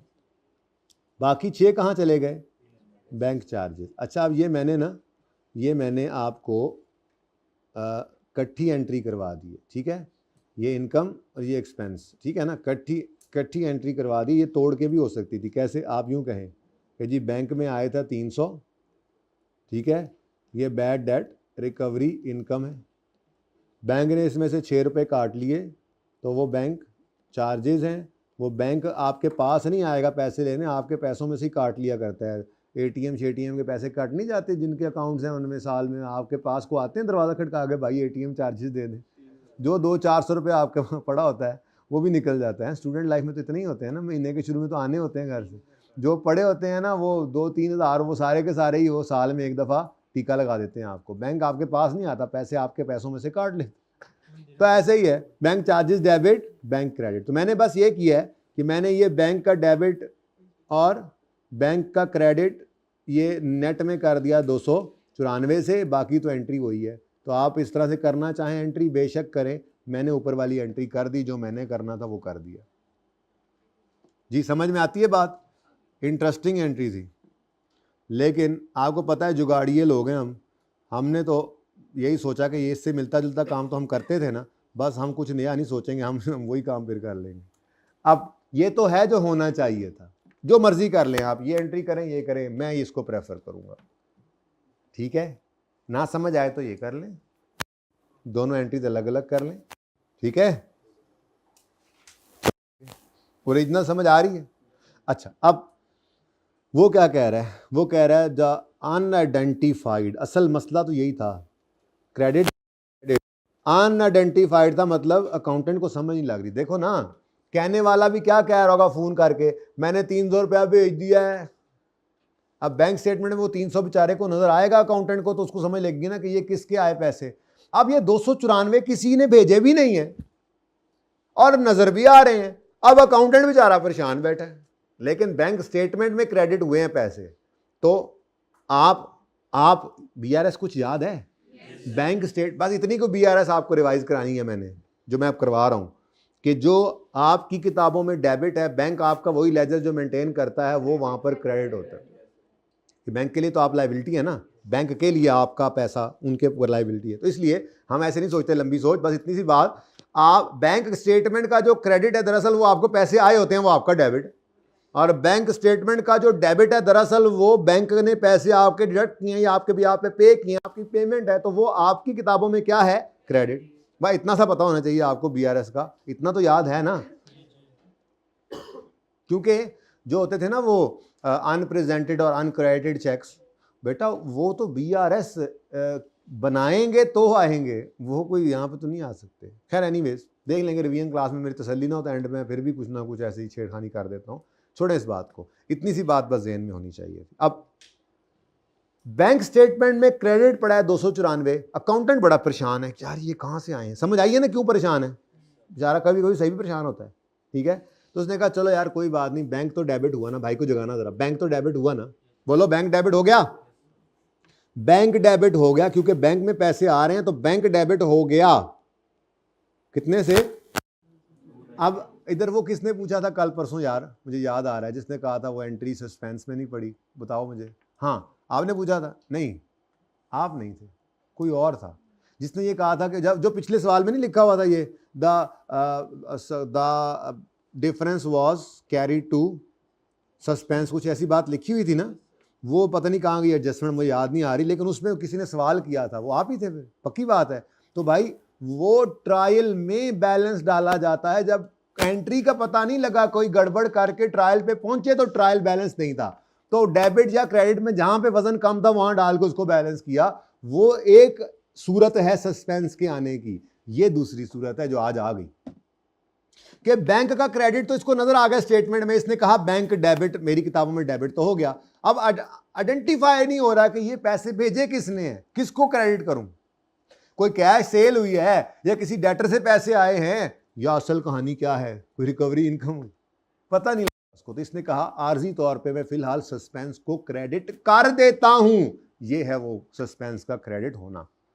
अब पिछली एंट्री में कहीं सस्पेंस क्रेडिट नहीं हुआ था, बल्कि वहां पे सस्पेंस, कितना खूबसूरत सवाल है ना, यहां पे सस्पेंस आया है डेबिट, ये डेबिट क्रेडिट के बराबर ना होने की वजह से, इसमें कहीं आपने सस्पेंस लिखा है, लेकिन इसका असर चलते चलते ट्रायल में पहुंचेगा और ट्रायल को आउट करेगा, और आपने बैलेंस वो सस्पेंस में लिखकर ट्रायल को बराबर करना।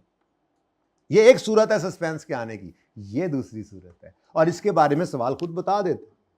अच्छा आप खाली भी छोड़ दें तो करेक्शन हो जाएगी, लेकिन कॉन्सेप्चुअली जो बात गलत है वो गलत है, मैं सही इसलिए करा रहा हूँ। अगर इसको खाली भी छोड़ देंगे ना आप, तो करेक्शन करते हुए आपने क्या करना है, बैंक डेबिट होना था हो गया, कुछ ना करें, ये होना था नहीं हुआ करें, होना था नहीं हुआ करें, और एंड पे क्या होना, सस्पेंस नहीं आना। लेकिन कॉन्सेप्चुअली बात सही नहीं है, वो सही करके चलेंगे, ठीक है। जुगाड़ थोड़े, पंचर थोड़े ही लगाने, कॉन्सेप्ट में कोई पंचर नहीं लगाते हम, वो तो फिर जब कॉन्सेप्ट सीख लेते हैं बाद में हम जुगाड़ बनाते हैं, यार पेपर में ये कर लेंगे, वो कर लेंगे, ऐसा कर लेंगे, वैसा कर लेंगे, ठीक है। तो सस्पेंस, उसने कहा क्या, unidentified creditor appearing in bank statement was accounted for, उसकी अकाउंटिंग क्या की उसने, was accounted for wrong entry in suspense account. तो फिलहाल उसने क्या कर दिया, उसको सस्पेंस में क्रेडिट कर दिया। नहीं समझ आ रही थी बेचारे को, और बात भी सही है यार, मतलब जो बंदा जिसने पैसे भेजे हैं वो कह रहा है मैंने 300 भेज दिया है, अब 300 कहीं नज़र आए तो वो करे कि यार ये उसके पैसे आए।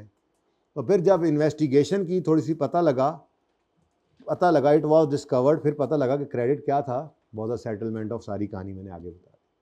तो ठीक है, तो अब जब पता लगा है तो फिर सही है, अब सही कर लो। बैंक डेबिट होना था हो गया, कुछ ना करें। बैंक चार्जेस डेबिट होने थे नहीं हुए, करें। ये बैंक चार्जेस जो हैं ये पीएनएल में जाएंगे ना, एक्सपेंस है, बढ़ रहा है एक्सपेंस, कितने से, 6 से। और bad debt recovery income credit होना था नहीं हुआ, कर लें। Bad debt recovery income income income PNL में जाएगी कितने से, 300 से। और अब एंट्री चुप हो गई, बल्कि चुप कहाँ हो गई, सस्पेंस क्रेडिट कर दिया था उसने। अच्छा चुप होती तब भी यही करते डेबिट, चुप नहीं, उसने कहा, उसने खुद सस्पेंस बना लिया, तो खुद सस्पेंस बना लिया। आज ये सही भी था, हक पे भी था, समझ नहीं आ रही थी इसको सस्पेंस की, ठीक है। तो सस्पेंस जो क्रेडिट हुआ पड़ा, इसको क्या कर दें, अगर कोई यहाँ पे रॉन्ग एंट्री में इसको ना भी लिखता ना तो करेक्टिंग एंट्री फिर भी यही बननी थी, लेकिन कॉन्सेप्चुअली वो बात सही ना होती। इसलिए मैंने आपको 294 की बात बताई कि उसने एंट्री की है, ये जनाब 294 आ गया। अब जी स्टूडेंट को मसला ये अब ऐसी एंट्री है कि इसको ओरिजिनल रॉन्ग रेक्टिफाइंग में कर लेना चाहिए था। अब बैंक चार्जेस पीएनएल को हिट करेंगे, अदर इनकम को हिट कर, इनकम पीएनएल को हिट करेगी, और सस्पेंस पहले ही ओपन है। अच्छा वैसे आपस की बात है, एक ही सवाल हुआ है, तो खैर है कोई बात नहीं, मैं वो जो सवाल किया है ना भाई के मशवरे के मुताबिक, उससे जीपी नेट प्रॉफिट समझा दूंगा, और आपके 2-3-4 सवाल होमवर्क में होंगे। आपका संडे खूब मज़े का गुजरेगा, आपको मज़ा आएगा। आज संडे आपका ऐसा आपको दीवाना कर देगा करेक्शन ऑफ एरर का, ठीक है। लेकिन फिर मंडे से मैं उस पर रोक लगा दूंगा। फिर शेयरमेंट इक्विटी जब ख़त्म होगा और IAS 8 शुरू होगा तो ये फिर साथ साथ चलेगा, मतलब उसमें एडजस्टमेंट आती है। जो मैंने कहा था ना, पिछले किसी साल का एरर पकड़ा जाएगा, सही करेंगे, करेक्शन ऑफ एरर ही होगी। पॉलिसी चेंज भी इसी से यूज़ करके हम कंसेप्ट लेकर चलेंगे, ओरिजिनल रॉन्ग की तरह से। चले खैर छोड़ें, बड़ी हेल्प करने जा रहा है आपकी आगे, जाग के बैठे ज़रा, इसलिए अब जाग जाएं, आसपास वालों को भी जगा दें जी। बैंक चार्जेस एक एक्सपेंस है, एक्सपेंस डेबिट, एक्सपेंस बढ़ा, एक्सपेंस का बढ़ना प्रॉफिट को कितने से, 6 से, एक्सपेंस बढ़ गया। और नहीं एक मिनट, और एक बाद में करते हैं, और सस्पेंस डेबिट, ये एंट्री तरह पूरी हो जाए ना। Bank charges expense debit, expense का बढ़ना प्रॉफिट को कम कर गया, सस्पेंस 294 से डेबिट। और तीसरी चीज क्या है, bad debt recovery income credit. अब इनकम क्रेडिट मतलब बढ़ रही है, इनकम का बढ़ना प्रॉफिट को बढ़ाएगा, कितने से। अब कोई बच्चे कहेंगे हम 294 से नेट एंट्री कर लेते, तो कर लेते, बिल्कुल सही है। उसने कौन सा कहा है कि आप अलग अलग एंट्रीज करके दिखाओ, ओके। तो ये एंट्री ऐसे भी हो सकती थी, 294 से bank debit, bad recovery income credit होना चाहिए था, लेकिन फिर चार्जेस मिस कर जाते ना, उसको समझ ना आती, मैंने इसलिए खोल के ये बयान कर दिया। यहाँ पे आप नेट कर सकते थे। एडजस्टमेंट नंबर 4 के 2 इम्पैक्ट्स आ गए अलग अलग, आप इकट्ठा भी कर सकते हैं, यही ब्रैकेट में -6 + 300 कर देते, चलेगा, तोड़ेगा बल्कि, ठीक है। चलें आगे। और एक एडजस्टमेंट रह गई यार, लेकिन उसके लिए भी मुझे थोड़ी सी डिस्कशन करनी पड़ेगी, डिस्कशन। अच्छा अब वो 15 मिनट रह गए हैं जो आपसे मांगे थे, तो 15 से 20 मिनट ऊपर हो सकते हैं, क्योंकि आपको आज मैंने ये मौका रोज़ रोज़ मुझे नहीं, बल्कि ये सेशन में एक दफ़ा ही मिला है, फिर नहीं मिलना। अच्छा सरदान अल्लाह उनको सेहत से रखे, छुट्टी तो उन्होंने करनी नहीं है, मजबूरी से एक होगी उनकी, तो आज मौका है, आज मैंने पढ़ा लेने दो। अच्छा जी, मेरा सवाल, आपने बचपन में ये चीज़ पढ़ी होगी, बहरहाल मेरा सवाल है आपसे। जी स्टूडेंट, करवा दें जी। मेरा सवाल कहाँ गया? हाँ, मेरा सवाल, अगर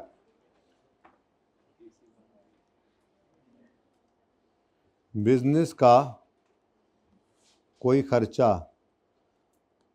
या पेमेंट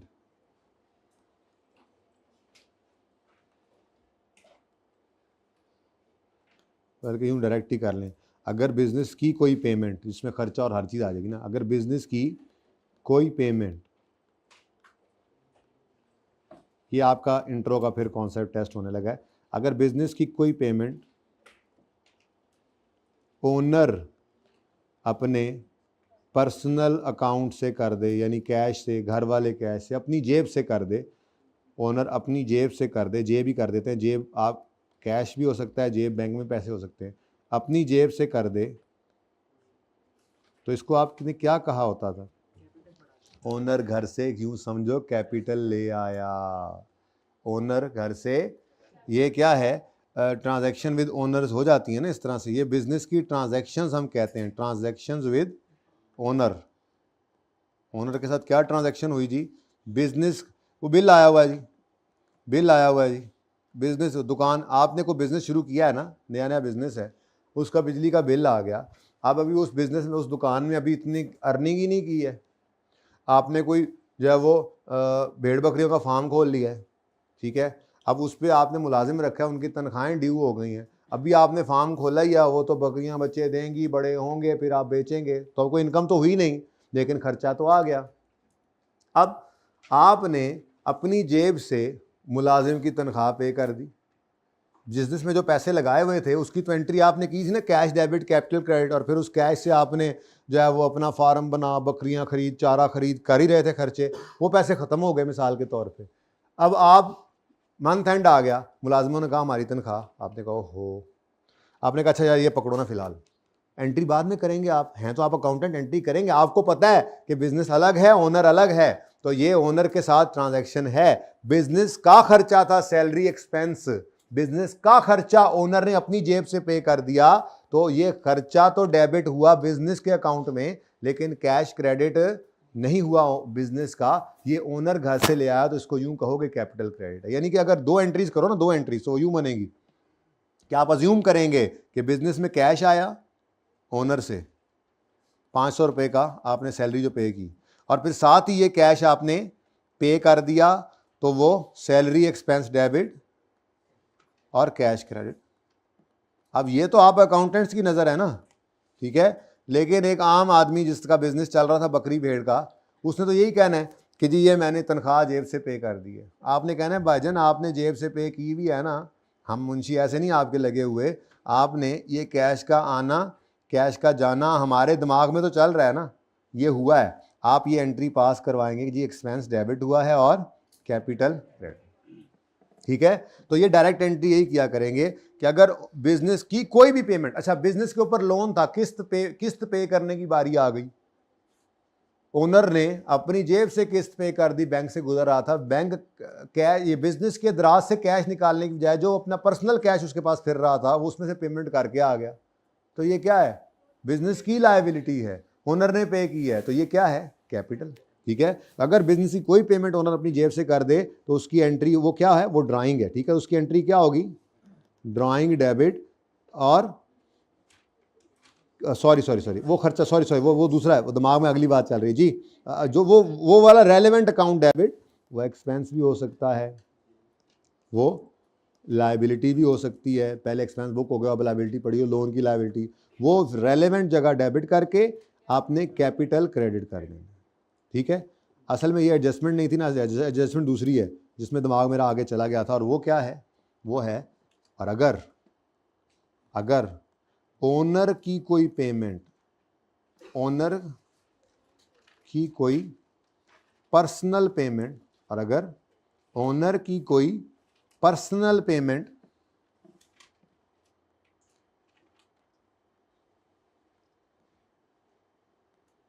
अगर ओनर की कोई पर्सनल पेमेंट बिजनेस की जेब से हो जाए पे, बिजनेस से पे हो जाए, तो इसको क्या कहते हैं जी? बोलो। ये ड्राइंग्स हैं। बचपन में बेटा आपने पढ़ा हुआ है, मैं तो जस्ट आपको रिवाइज करा रहा हूँ ये बात। तो इसमें आपने क्या करना है, ड्राइंग्स डेबिट करनी है, ठीक है, और बिजनेस का कैश क्रेडिट करना है। अब ये कैश जो बिजनेस से निकला है, ये बिजनेस के पर्पस के लिए नहीं है, बल्कि ओनर के पर्सनल यूज़ के लिए है। अब वो किसी मकसद के लिए भी हो सकता है, किसी मकसद के लिए भी हो सकता है, ठीक है। अब ये भी दो एंट्रीज अज्यूम कर सकते हो। क्या? ड्राइंग डेबिट नहीं करो, पहले आप ये कह सकते हो कि, बल्कि सीधी सी बात है यार, बस ठीक है, दो सोच के क्या करना है, सादा बात रखो, ऊपर वाली को छुपाओ, बस ये सादा बात याद रखो, बातें जितनी बढ़ाते जाओ। अगर बिजनेस की कोई पेमेंट ओनर ने अपनी जेब से कर दी तो यूं समझो कैपिटल है, तो कैपिटल क्रेडिट होना है, डेबिट जो हुआ है वो कर लो। और अगर ओनर का कोई खर्चा, कोई लायबिलिटी बिजनेस के कैश से पे हो गई है, तो यूं समझो ये ड्राइंग है, ठीक है। यूं समझो ये बिजनेस से ओनर निकाल कर ले गया है, तो ड्राइंग डेबिट कैश क्रेडिट, ठीक है। यहां तक कोई मसला है? अच्छा, अब एडजस्टमेंट पढ़ें। आज चेक ऑफ नहीं, सॉरी केडी है, 6 है ऑपरेटिंग। इसको जरा छोड़ो एक मिनट के लिए। इंश्योरेंस प्रीमियम जो है ना, इंश्योरेंस प्रीमियम, ये तो गलती है ना, गलती।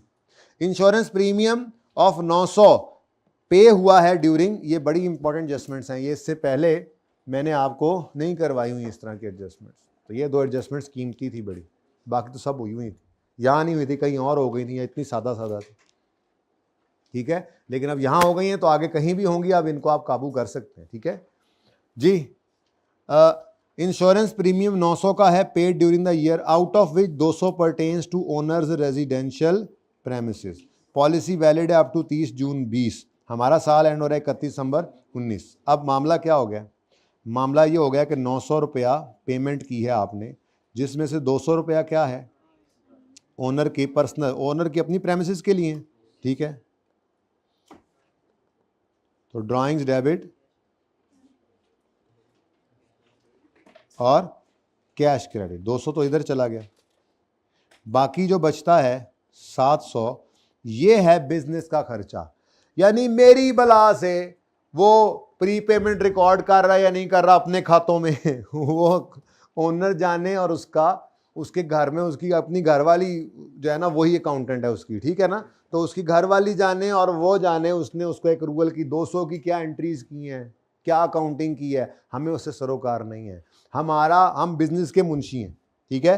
तो हम अपने बिजनेस के बारे में कह रहे हैं कि भाई ओनर भाई 200 रुपये आप घर ले गए हो हमारी तरफ से, हालांकि पेमेंट इकट्ठी कहाँ से हुई है, तो एक चेक बना होगा, वो ओनर का भी साथ ही इंश्योरेंस वालों ने वो पॉलिसी दे दी होगी, ओनर की भी पर्सनल पॉलिसी भी साथ ही आ गई होगी, पेमेंट यहीं से हो गई होगी। अकाउंटेंट क्या कहते हैं, ये 200 तो आपका अपना है, इसको तो रखो साइड पे, ठीक है। अब रह गया पीछे क्या चीज़ जी, 700। आप ये 700 की आप एक्रूवल की सारी एंट्रीज करें। क्या एंट्री करोगे? आप कहोगे जी 30 जून अगले साल तक जाना है ना, तो फिर क्या एक्सपेंस में कितना जाएगा, 700 का 6/12 कितना, बाकी क्या है, प्रीपेड इंश्योरेंस है, जो भी इंश्योरेंस ही है ना, तो प्री पेमेंट है, ठीक है, वो भी कितना आ गया, बैलेंसिंग, और सही है 700 माइनस 350 या जो भी कर लो, ठीक है, बस पता है आपको। बाकी कितना है, बाकी किधर के लगा जी, प्री पेमेंट में, और बाकी का कैश या बैंक जो भी है, कैश या बैंक देख लेंगे, सवाल मैंने ध्यान से पढ़ा नहीं है। 700 पूरा ये क्रेडिट, ठीक है। अब ये एंट्री होनी चाहिए। अब इन दोनों एंट्रीज को अगर मैं मिला के कर लूं तो कोई मसला तो नहीं है। ये मैंने आपको समझा दिया एडजस्टमेंट, ठीक है, एडजस्टमेंट समझा दी। अब मैं चाह रहा हूं कि इनको मैं इकट्ठी कर दूं ताकि मेरी करेक्शन आसान रहे। बाकी आप इनको तोड़ के भी करें तो करेक्शन तो फिर भी हो जाएगी, ठीक है। मैं इनको इकट्ठा कर कैसे रहा हूं, मैं कह रहा हूं यार पूरे 900 का कैश करें या बैंक करें, कैश ही कर दें, चलो कैश ही कर दो। पूरे 900 का आप जो है वो कैश क्रेडिट करो इकट्ठा ही। तो कैश क्रेडिट हो गया कितने से, 900 से, ठीक है। उसके बाद ड्राइंग्स डेबिट, ये तो सीधा बारों बार लै गए ना सी, फिर एक्सपेंस डेबिट, और फिर प्री पेमेंट डेबिट, कितने से 350, और ठीक है, तो ये एंट्री मैंने इकट्ठी कर दी ताकि मेरी ज़रा करेक्शन आसान हो जाए। आपको इसमें कोई मसला तो नहीं है तो जो मर्ज़ी करें, मैं क्या करूँ? नहीं नहीं, बताएं, कोई मसला है तो साथ वाले को बताएं, मुझे ना बताएं। अच्छा चले, मुझे ही बता दें, ये इस एडजस्टमेंट में कोई मसला है तो बताएं। समझ? जी जी जी जी।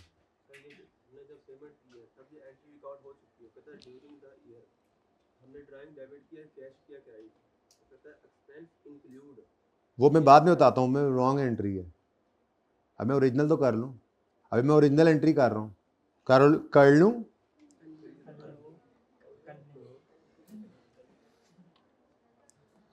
एक मिनट, चल भाई, ये तो इधर ऐसे ही लिखा था, असल में तो इसकी था ये है। आ जाओ अपनी जगह पे, अपनी जगह पे। Oh my god, you are in so much anger. Overstated भाई कह रहा है, ओवरस्टेटेड है। अभी इसको हम औकात में लाते हैं, पता नहीं बचेगा की, लेकिन चलो कोशिश तो साढ़े जिम्मे है। चलो, सुबहान अल्लाह, कितनी प्यारी एंट्री हो गई। ठीक है जी, ये एंट्री समझ में आती है। एडजस्टमेंट नंबर कौन सा है? 6। ठीक है जी। अच्छा जी, अच्छा भाई, ये तो होना चाहिए था। अब हुआ क्या है, देखो भाई, कैश तो 900 से क्रेडिट हो गया होना है, उसमें तो मसला नहीं है। अब ये मैं पहले बता रहा था, बड़ा जालिम तरीका है ये उसका रॉन्ग एंट्री बताने का। एक्सपेंसेस में पड़ा है पूरे का पूरा 900, ये गलती है भाई, भाई गलती है, ये गलती है। एक्सपेंसेस में पड़ा है पूरा, और जब मर्जी साल में उसने किया, उसने यही किया है। हम साल के एंड पे खड़े होकर सही कर लेंगे। तो एंट्री क्या बनी? शोरेज क्या एंट्री बनी? उसने क्या कर दिया है, उसने एक्सपेंस डेबिट, मैं एक्सपेंस ही लिख रहा हूं सिर्फ, ठीक है ना, आसानी के लिए। ठीक, एक्सपेंस डेबिट, कैश क्रेडिट 900 से। अब चलो जी, शुरू हो जाओ। ड्राइंग डेबिट होना था, ड्राइंग डेबिट नहीं हुआ, ड्राइंग डेबिट कर ले। एक्सपेंस डेबिट होना था, बहुता हो गया जी यार, सब्र करो जरा। एक्सपेंस डेबिट होना था 350 से, एक्सपेंस डेबिट किससे हो गया? 900 से। तो सही करने के लिए क्या करोगे? क्रेडिट कितने से? 500। तो 900 माइनस 350 कर लेते हैं ना, कितना आया? 550 से। डन डन, इकट्ठा हो गया ना। नेक्स्ट, प्री पेमेंट डेबिट होना था, नहीं हुआ, कर लीजिए। कैश क्रेडिट होना था, हो गया, उसकी गलती नहीं करता है, कुछ ना कीजिए, सवाल खत्म, शुद्ध। अब ड्राइंग्स और ड्राइंग्स, एक तो आप एसेट साइड पे पड़े हो, आपको वहां से उठा के हमने आपकी जगह आना है, और दूसरा आपके जिन भी निकालने पड़ेंगे, आपके जिन भी निकालने पड़ेंगे। जी हाँ, ड्राइंग्स के जिन भी निकालेंगे, क्योंकि ड्राइंग्स में भी गड़बड़ है। 200 रुपए की ड्राइंग्स रिकॉर्ड होने से रह गई है। मेहरबान, कदरदान, पानदान, इक्विटी में आए, इक्विटी में आप आए, यहां पे आप इंशाल्लाह ओपनिंग कैपिटल लिखेंगे। जब लिखेंगे, अभी तो नहीं मैं लिख रहा, उसके बाद आप इसमें ऐड करेंगे, बिल्कुल करेंगे, एडजस्टेड नेट प्रॉफिट करेंगे, बिल्कुल करेंगे। जब भी आप कर पाएंगे तो वर्किंग 2 से उठाकर इसको लिखेंगे, मैं तो कुछ नहीं कह रहा। माइनस क्या करते होते हैं आप? तस्वीरें, ड्राइंग्स। तो तस्वीरों को जो आपने माइनस करना है, ये गलत फिगर है, इसको यहां सही कर लेते हैं। तो जरा बताएं गलत फिगर कितनी है? 1400। चलो जी, अब लाली लाल, सुभान अल्लाह, इसको दूर करो। अच्छा, अब पता नहीं ये कैसे हैं। सुनो भाई, अब गलती सही होने लगी है, गलती सही होने लगी, गलती सही होने लगी, गलती गलती गलती,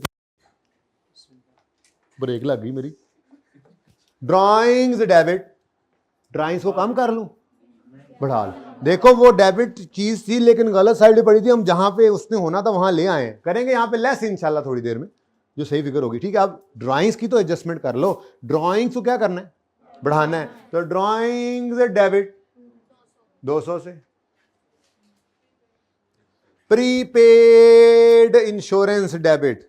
अच्छा, अब दो यहां पे ऑप्शंस हैं, क्योंकि प्री पेमेंट उन्होंने रिकॉर्ड नहीं की थी, तो मुझे ये कहने की जरूरत तो नहीं है, और बल्कि यार इसका कोई अदर रिसीवेबल्स आ नहीं रहे, तो करंट एसेट में आना, लेकिन कोई अदर रिसीवेबल कहीं पड़े हैं? अगर होते तो मैं उनमें ऐड कर देता। अब ये कोई बात नहीं है, ये नई चीज़ है, इसको नए सिरे से ही रिकॉर्ड कर लेते हैं। ठीक है, तो pre paid insurance current assets के अंदर जाके लिख लेते हैं। अगर अदर रिसीवेबल पड़े तो मैं उनमें ऐड करता, जान छुड़ा लेता, लेकिन कोई नहीं है ना, अब ये स्टॉक में तो नहीं ना आता, ये ट्रेड रिसीवेबल तो नहीं है, कैश एंड बैंक तो नहीं है, अदर रिसीवेबल्स के अंदर पड़ा हो सकता था, वो है ही, ठीक है, तो वो है नहीं, तो इसलिए आप खुद से लिख लें, इंश्योरेंस ही लिख लें, अदर रिसीवेबल भी लिख सकते हैं, आपकी मर्जी है, ठीक है। अब एंट्री हो रही है, देखो ड्रॉइंग द डेबिट, सही है।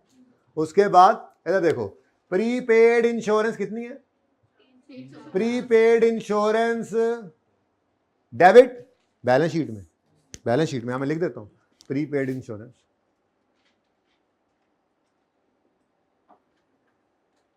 ठीक है। Prepaid insurance drawing debit, prepaid insurance debit, ऐसी एडजस्टमेंट्स को बिल्कुल रॉन्ग रेक्टिफाइंग से किया करें। और क्या, एक्सपेंस क्रेडिट, शुक्र है क्रेडिट, शुक्र है क्रेडिट, वरना मारे गए थे हम, तो परेशान थे शुरू में, तो बड़ी दो एडजस्टमेंट्स ने आके हमें तसल्ली दी। एक्सपेंस क्रेडिट मतलब एक्सपेंस बढ़ गया, कम हो गया, एक्सपेंस कम हुआ तो प्रॉफिट कम हो गया, बढ़ गया, अच्छा ठीक है जी। तो एडजस्टमेंट नंबर 6, नंबरिंग जरा आगे पीछे माजरत जी, एक्सपेंस कम हुआ तो प्रॉफिट बढ़ गया, ठीक है।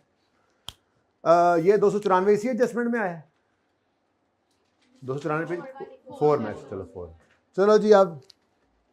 अब बस करें, ठीक है। सबसे पहले तो इस सस्पेंस को, मुसीबत को देखें, बड़ा आया सस्पेंस,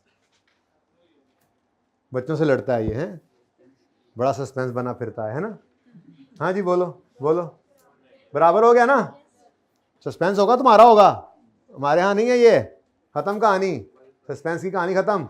नेक्स्ट, इसको सही कर लें, 9360 ना भूल जाना, ऊपर पड़ा हुआ है 46, फैसला कर लो आपस यही है जी। एडजस्टेड फिगर आ गई आपके पास, तो इसको ले आओ इधर, 46। अच्छा लगा ये सवाल, बोर तो नहीं हुए, थोड़े बोर हुए होंगे, लेकिन ये काम तो पहली बार ही किया ना, एडजस्टमेंट्स कुछ रिपीट होंगे। अब एडजस्टमेंट इसीलिए तो मैंने कम से कम इस दफ़ा चीज़ें इकट्ठी करा के फिर छोड़ा है आपसे, सवाल आपसे कराऊंगा अब इंशाल्लाह, ठीक है। Next is nothing is just totals is 24840, okay. Next, stock सही करो, फिगर बताओ, 14,000 आता है, हाँ जल्दी कर लो ना प्लीज जी। नेक्स्ट, अब इतना भी नहीं, मैं जी 18586, उसके बाद कैश एंड बैंक,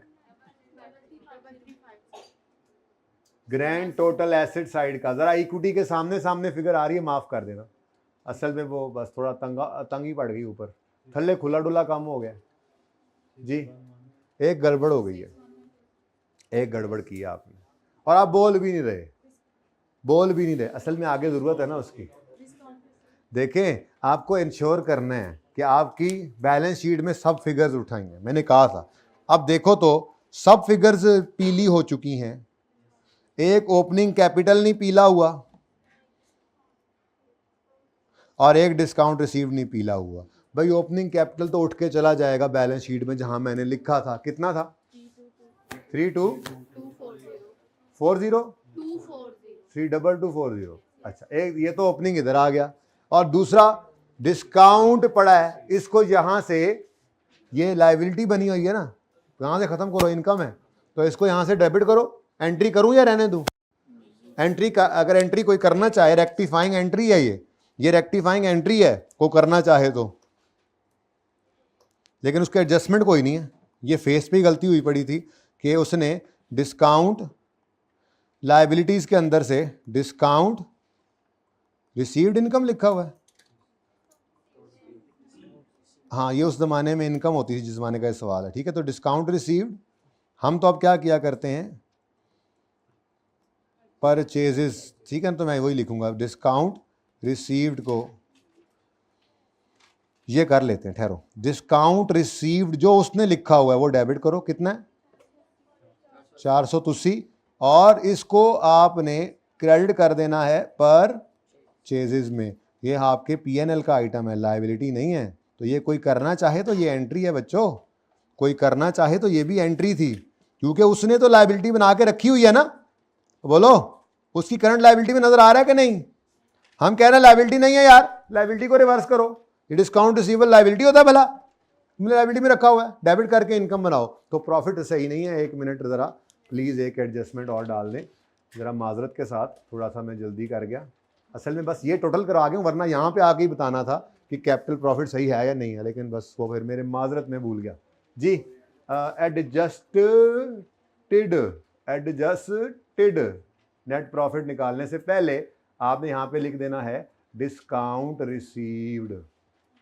तो डिस्काउंट रिसीव्ड जो है ये क्रेडिट हो रहा है, यानी परचेजेस क्रेडिट हो रही हैं, एक्सपेंस क्रेडिट हो रहा है, एक्सपेंस कम हो रहा है या इनकम बढ़ रही है, जो मर्जी कह लो। भाई हम तो अब ये करते हैं ना, इनकम नहीं रखते, हम एक्सपेंस को कम करते हैं, परचेज कम हो रही है, बात तो एक ही है ना। नहीं समझ आई ये बात? ये बात तुम्हें नहीं समझ आ रही?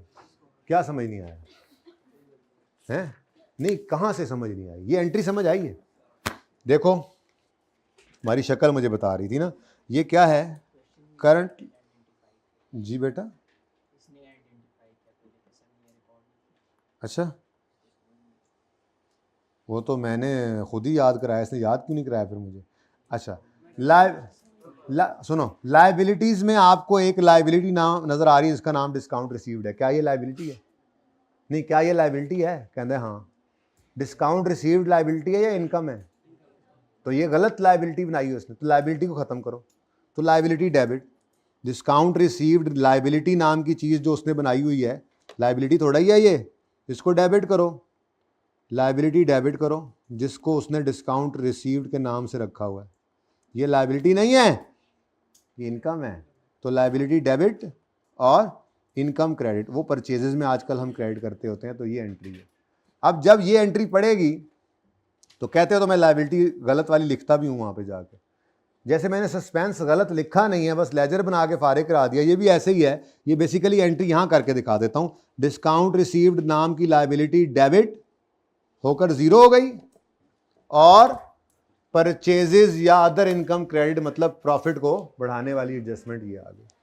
ठीक है, तो वो इसलिए मैंने वहाँ पे शो नहीं की लायबिलिटीज़ में, क्योंकि ये लायबिलिटी थी नहीं कि मैं कहूँ ये लायबिलिटी गलत है और सही कर लें, लायबिलिटी नहीं है, मैं लिखा ही नहीं। ठीक है, सही है, बात समझ आई अब? हाँ जी, कितना है? 51। इतना ज़्यादा नहीं बेटा, ये तो दस दो, खुदा का नाम मनो, देखो से की पैर 480, हद होगी कसम से जी। 5174, बहुत माजरत, ये जरा आपको थोड़ा सा मैंने ये जरा तंग किया जी। 51, अच्छा चलें जी, टोटल कर रहे थे हम, अच्छा भला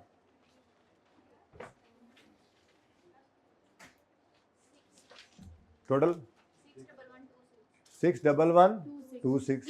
हाँ जी, ड्राइंग्स 1600 माइनस होंगी और यहाँ पे फिर क्लोजिंग कैपिटल आ जाएगा ना, याद है कुछ ऐसे बचपन में आप करते थे? बोलो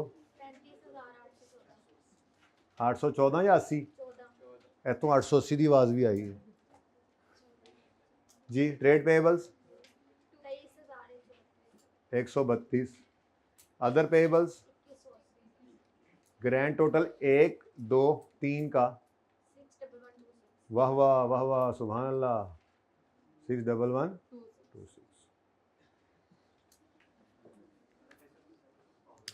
क्या जी? What? I have totaled it. I have saved my time. Okay? काहे के चक्कर आ रहे हैं तुम्हें? वो जो तुमने मुझे दिए थे ना पूरे सेशन, वो वापस आ रहे हैं तुम्हें। चलो जी, 30 सेकंड के लिए आंखें बंद करके लंबे लंबे सांस ले लें, चक्कर खत्म हो जाए। बस मैं सिर्फ 2-4 मिनट कुछ बात करके फिर छुट्टी कर रहा हूँ। ओके, आपका होमवर्क है, पहले तो होमवर्क बता दूं। क्वेश्चन बैंक का क्वेश्चन नंबर, ये पास पेपर का क्वेश्चन नंबर 5 है। 3 सवाल होमवर्क में है, लेकिन एक छोटी सी डिस्कशन सुन के ही छुट्टी मिलेगी। वही वाली बात है, अब्दुल वहीद भाई वाली बात ही हेल्प दे जाएगी। जो सवाल किया है ना सबसे आखिरी, उसमें प्रॉफिट एडजस्टमेंट सिखानी है आपको। अच्छा, कौन सा क्वेश्चन बैंक के तो नहीं चल पड़े ये? अच्छा जी, क्वेश्चन बैंक में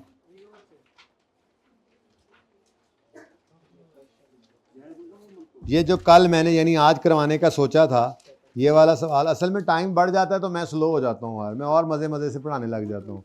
ये मेरे साथ बड़ा मसला है, तो कोई बात नहीं। आप ये होमवर्क नंबर 2 ये करेंगे, ठीक है। एक वो PNL वाला सवाल देखो जरा, स्मैटना के नाम से होगा ये, ठीक है। आपने पुराना होमवर्क कर लिया है, मैंने आज के होमवर्क की बात कर रहा हूँ। ये करेक्टेड स्टेटमेंट ऑफ प्रॉफिट और लॉस। यहाँ पे अब आपको प्रॉफिट का इम्पैक्ट नहीं सोचना पड़ेगा। जो एडजस्टमेंट यहाँ पे प्रॉफिट सेल को हिट करेगी तो यहाँ से सेल गलत को सही कर लोगे, कॉस्ट ऑफ सेल को हिट करोगी, कॉस्ट ऑफ सेल को सही करोगे, ठीक है। तो होमवर्क नंबर 3 ये मैं बताता हूँ अभी तरतीब से, टेंशन ना लें, आज कोई जल्दी नहीं है। होमवर्क 3 आज क्या तारीख है? 14 दिसंबर 24। होमवर्क नंबर 3 आ गया। उसके बाद होमवर्क नंबर 2 14 दिसंबर 24, ठीक है। इस सवाल में करेक्टेड ग्रॉस और नेट प्रॉफिट निकालने हैं। और उधर जो पास पेपर 5 दिया है, 5 ही था ना, वो मुझे नाम से याद होता है, टाइमथी वाला, उसमें भी ग्रॉस और नेट है। अब जाहिर सी बात है, ये ग्रॉस और नेट जो बार बार आ रहा है तो ये बगैर बताए आपको ज्यादती होगी ना आपके साथ। तो होमवर्क 1 14 दिसंबर। अब ये आपने टोटल 3 सवाल ही करने, ज़्यादा नहीं, ठीक है। सुनो सुनो सुनो सुनो सुनो सुनो, ग्रॉस और नेट प्रॉफिट की डिस्कशन सुनो, और बहुत आसान है, मुश्किल ज़रा भी नहीं है, और बेशक जाते रहो।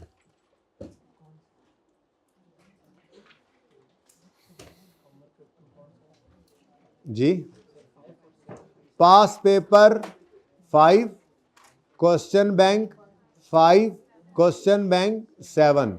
पास पेपर 5 है टाइमथी किन्नी क वारी दसा, क्वेश्चन बैंक 5 BS है, BA एंटरप्राइजेस है, ओके वट एवर, BA है।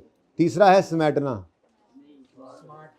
अच्छा स्मार्ट है, SE, बस ठीक है। ये 3 होमवर्क में भाई सवाल। अच्छा अब सुन लेना यार, काम दी गल भी सुन लो। ये सवाल की क्वेश्चन नंबर 5 की एडजस्टमेंट्स 5 होमवर्क में, अच्छा किधर गया वो सवाल जो अभी किया था?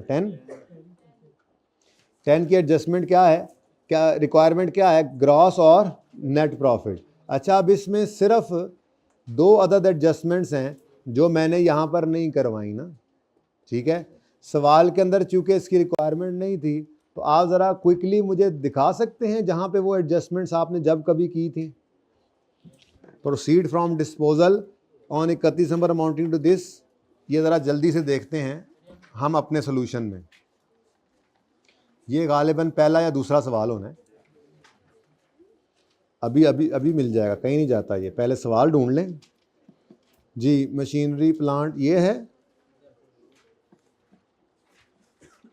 Proceeds from disposal of equipment, ये एग्जाम्पल 2 है बच्चों। एग्जाम्पल 2 की एडजस्टमेंट नंबर 5 आपको करवाई हुई है। इसके सोल्यूशन पे जा रहा हूं मैं। इसका सोल्यूशन जो हाथों से लिखा था, अभी उसको प्रिंट भी कराना है आपके वॉल्यूम 2 में डालने के लिए, पता नहीं कब होगा ये। एग्जाम्पल 2 एडजस्टमेंट नंबर 5, मैं यहां से उठा लूं इसको, ये फिगर उठा के मैं ले जा रहा हूं वहां पे, ताकि एक जगह चीजें इकट्ठी करें। ओके, ये आपकी हुई एडजस्टमेंट है, आपकी क्लास की एडजस्टमेंट मैंने उठाई है। चलें आगे, चलें। यहां पर रेक्टिफाइंग एंट्री डायरेक्ट लिख रहा हूं मैं, क्योंकि अब मुझे यहां से कुछ समझाना है। ओ सारा कुछ ही बंद हो गया जी। बेटा अभी मैं ये करवा लूं जो मेरे सामने खुला हुआ है मुसीबत, ये कर लूं पहले मैं, कि पहले तुम्हारा काम कर लूं? MCQs का बता दो इसको पहले। अजीब आदमी हो यार, इर्रेलेवेंट सवाल आइंदा तुमने किया ना कभी, तुम्हें जुर्माना करना है। हमने जुर्माना नहीं, साइड पे क्यों ले जाना है, जुर्माना करना है तुम्हें। कोई बिस्किट खिला दूंगा मैं इसके हाथ से। तुम हमेशा डिस्ट्रक्टिव सोच ही रखना, प्रोडक्टिव सोच रखो। समोसा बिरयानी इसको खाएंगे। अच्छा जी, अब भाई ये देखो, ये कौन सी एडजस्टमेंट है? ये इस सवाल के एडजस्टमेंट नंबर 3 है, बोलो है, बोलो। ये देखो ये वाली adjustment, proceed from disposal of amounting to 382, ये आपकी एग्जाम्पल नंबर 2 थी, proceed from disposal amounting to 382। इसका सोल्यूशन आपकी क्लास में ये करवाया था मैंने, ये जो मैंने अभी अभी फिगर उठाई है। ठीक है मेरे बच्चों, यहाँ तक को मसला। अब उसके बाद एक और एडजस्टमेंट है, वो तो उससे भी आसान थी, वो इम्पेयरमेंट की थी, लेकिन वो पता नहीं इससे अगली किसी एग्जाम्पल में मैंने डाली थी। ये एक एडजस्टमेंट और रह गई जी, वो है ये। मैंने आपको एडजस्टमेंट इस सवाल की एडजस्टमेंट 2 करा दी थी कल, एडजस्टमेंट 2 के बाद एडजस्टमेंट 4 करा दी थी, एडजस्टमेंट 3 चोरी करके ले आए हैं हम, तो 2 हो गया, 3 हो गया, 5 को भी पकड़ो। While recording impairment for an item of PPE, its value in use is इतने बला बला बला, ये बला बला बला यहाँ पर आपकी एग्जाम्पल नंबर 4 की एडजस्टमेंट नंबर 4 थी। गल्ला करी जाओ, तुसी लगे रहो जी बेटा। 1 मिनट यार, ही की क्या बात है इसमें, अजीब लोग हो जी। जी बेटा, बेटा ये क्लास के बाद कर लूंगा, आप अगर नींद से उठ गए हैं तो हो जाएगा अपलोड, ठीक है। आप अभी जाएं, बेशक जाके दोबारा सो जाएं। अच्छा जी, नंबर, बात चल रही है ना, ऐसी बात क्लास के बाद निकल के भी बंदा कर सकता है, लेक्चर अपलोड करा दें। एक सवाल किया नहीं, हवा निकल गई, किता किए तुसी बड़े आए, स्लो करा रहा हूं बस ताकि सही से समझ आ जाए। अच्छा सुनो भाई सुनो, ये एडजस्टमेंट नंबर 5 आपकी एग्जाम्पल 4 की एडजस्टमेंट 4 है, यही है। इसका सोल्यूशन आपके क्लास में हुआ एग्जाम्पल 4 का ये रहा। नहीं, एग्जाम्पल कौन सी है? 4, एडजस्टमेंट 4, मुझे लब नहीं रही। अच्छा, एडजस्टमेंट की तरतीब चेंज थी, सॉरी।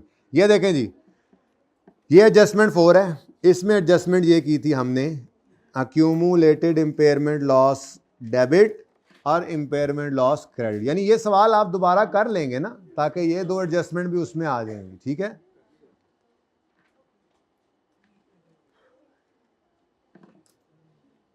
लो भाई, इसकी एडजस्टमेंट्स पूरी कर रहे हैं हम, ताकि कुछ नया ना करना पड़े। एडजस्टमेंट तो सारी हुई थी। ये कौन सी एडजस्टमेंट नंबर है बेटा, बोलो? 4। अभी एक ऐसी है जो हमने ना की थी, 5 है, ना हमने की थी ना किसी एग्जाम्पल में है, वो पहली वाली एडजस्टमेंट है मेरे ख्याल से, या वो भी हो गई थी, वो भी किसी एग्जाम्पल में हुई होगी। Purchase return of 200 was recorded as sale return of, ये 6 या 7 में पड़ी होगी, अभी दिखाता हूँ, कोई नई चीज़ नहीं।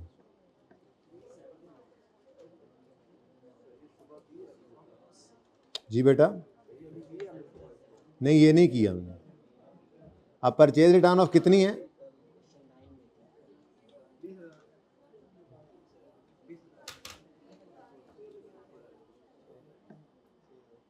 इस जैसी ज़रूर की है, लेकिन ये नहीं की मुझे लगता है। हाँ, ये कौन सी एडजस्टमेंट है, ये किस सवाल में पड़ी है? देखो देखो देखो देखो, लिखवाई तो हुई है, पास पेपर में होनी है, 6 में ही होगी। अब परचेज रिटर्न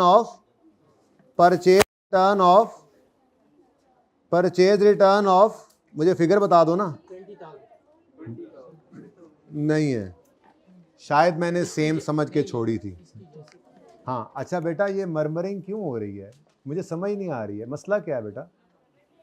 जिसको मसला है बेटा वो क्लास से निकल जाए ना। अगर उनको मसला हो रहा है और थक गए हैं, प्लीज़ लीव द क्लास, मुझे कंक्लूड करने दीजिए क्लास ना। मोहब्बत की ज़बान नहीं समझ आती आप लोगों को, बोली जा रहे हैं। जिसको मसला है बेटा वो क्लास से चला जाए, मैं लेक्चर सारा ही अपलोड कर दूंगा, चले जाएं जिन्होंने जाना है, प्लीज़ लीव द क्लास।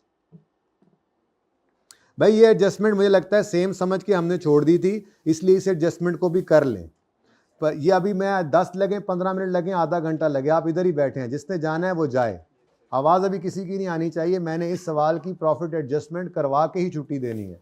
किसी को मसला है they may leave the class. Lecture will be available on YouTube. Make it clear. क्या यार, अभी थोड़ा सा एंड कंक्लूड करने दो ना। अब ये कोई तमाशा है? फिर तुम हंस किस लिए रहते थे? मैं गुस्सा कर रहा था तो ये कोई तमाशा नहीं, मैं सचमुच गुस्से में उस वक्त गुस्से हो रहा था।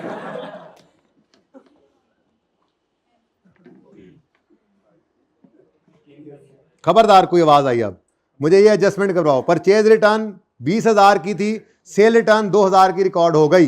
बोलो एडजस्टमेंट नंबर 1, परचेज रिटर्न थी creditor debit, purchase return credit कितने से? ये 1000 में चल रहा है सवाल। इसको आपने गलती से रिकॉर्ड कर दिया as a sale return, sale return के तौर पे रिकॉर्ड किया, सही है? तो sale return debit, debtor credit, पूरी सेल रिटर्न के तौर पे रिकॉर्ड किया, और वो भी किससे? अजीब ड्रामा यार। क्रेडिटर डेबिट 20 से होना था, नहीं हुआ, करें। परचेज रिटर्न क्रेडिट होना था, नहीं हुआ, करें। डेटर गलत क्रेडिट हो गया, सेल रिटर्न गलत डेबिट हो गई है, सही करने के लिए क्रेडिट करें। अच्छा, ये इसलिए रह गई थी कि सस्पेंस नहीं था, वरना सस्पेंस वालियों में आ जाती, ये इसलिए रह गई थी, ठीक है। लेकिन रह क्यों गई थी? हो गई। ये मैंने इसलिए करवा दी बेटा कि सारी एडजस्टमेंट्स आपके सामने हों। ये सवाल आपने किया हुआ था एक एडजस्टमेंट के अलावा, बस मैं कर ये रहा था कि डिफरेंट जगहों पे आपका ये सोल्यूशन पड़ा था, आपको कॉन्फिडेंस देने के लिए मैंने वहीं से इसको उठाया। हालांकि ये सवाल आपने सारा खुद करना है, इसको होमवर्क 4 रख लें, ऑप्शनल। अब ये सारी कहानी रिक्वायर्ड नहीं थी, रिक्वायरमेंट तो सिर्फ यहां से निकलनी है। उसने हमें कहा था रिक्वायरमेंट पढ़ो, क्वेश्चन नंबर 9 है ना, 10 है, रिक्वायरमेंट पढ़ो। 10, 15, 20 जो लगने मैंने ये करवा के भेजना है। ये मौका मुझे पूरे सेशन में फिर नहीं मिलना, तुम लोगों ने ड्रामा लगाया हुआ है जी। क्या रिक्वायरमेंट है? करेक्टेड ग्रॉस प्रॉफिट निकालो। और अब इसको कहीं अलग कर लाएं यार, थोड़ा सा ना इधर रश बन रहा है, ताकि दूर से आपको नजर आए ये क्वेश्चन नंबर 10 ये पड़ा है।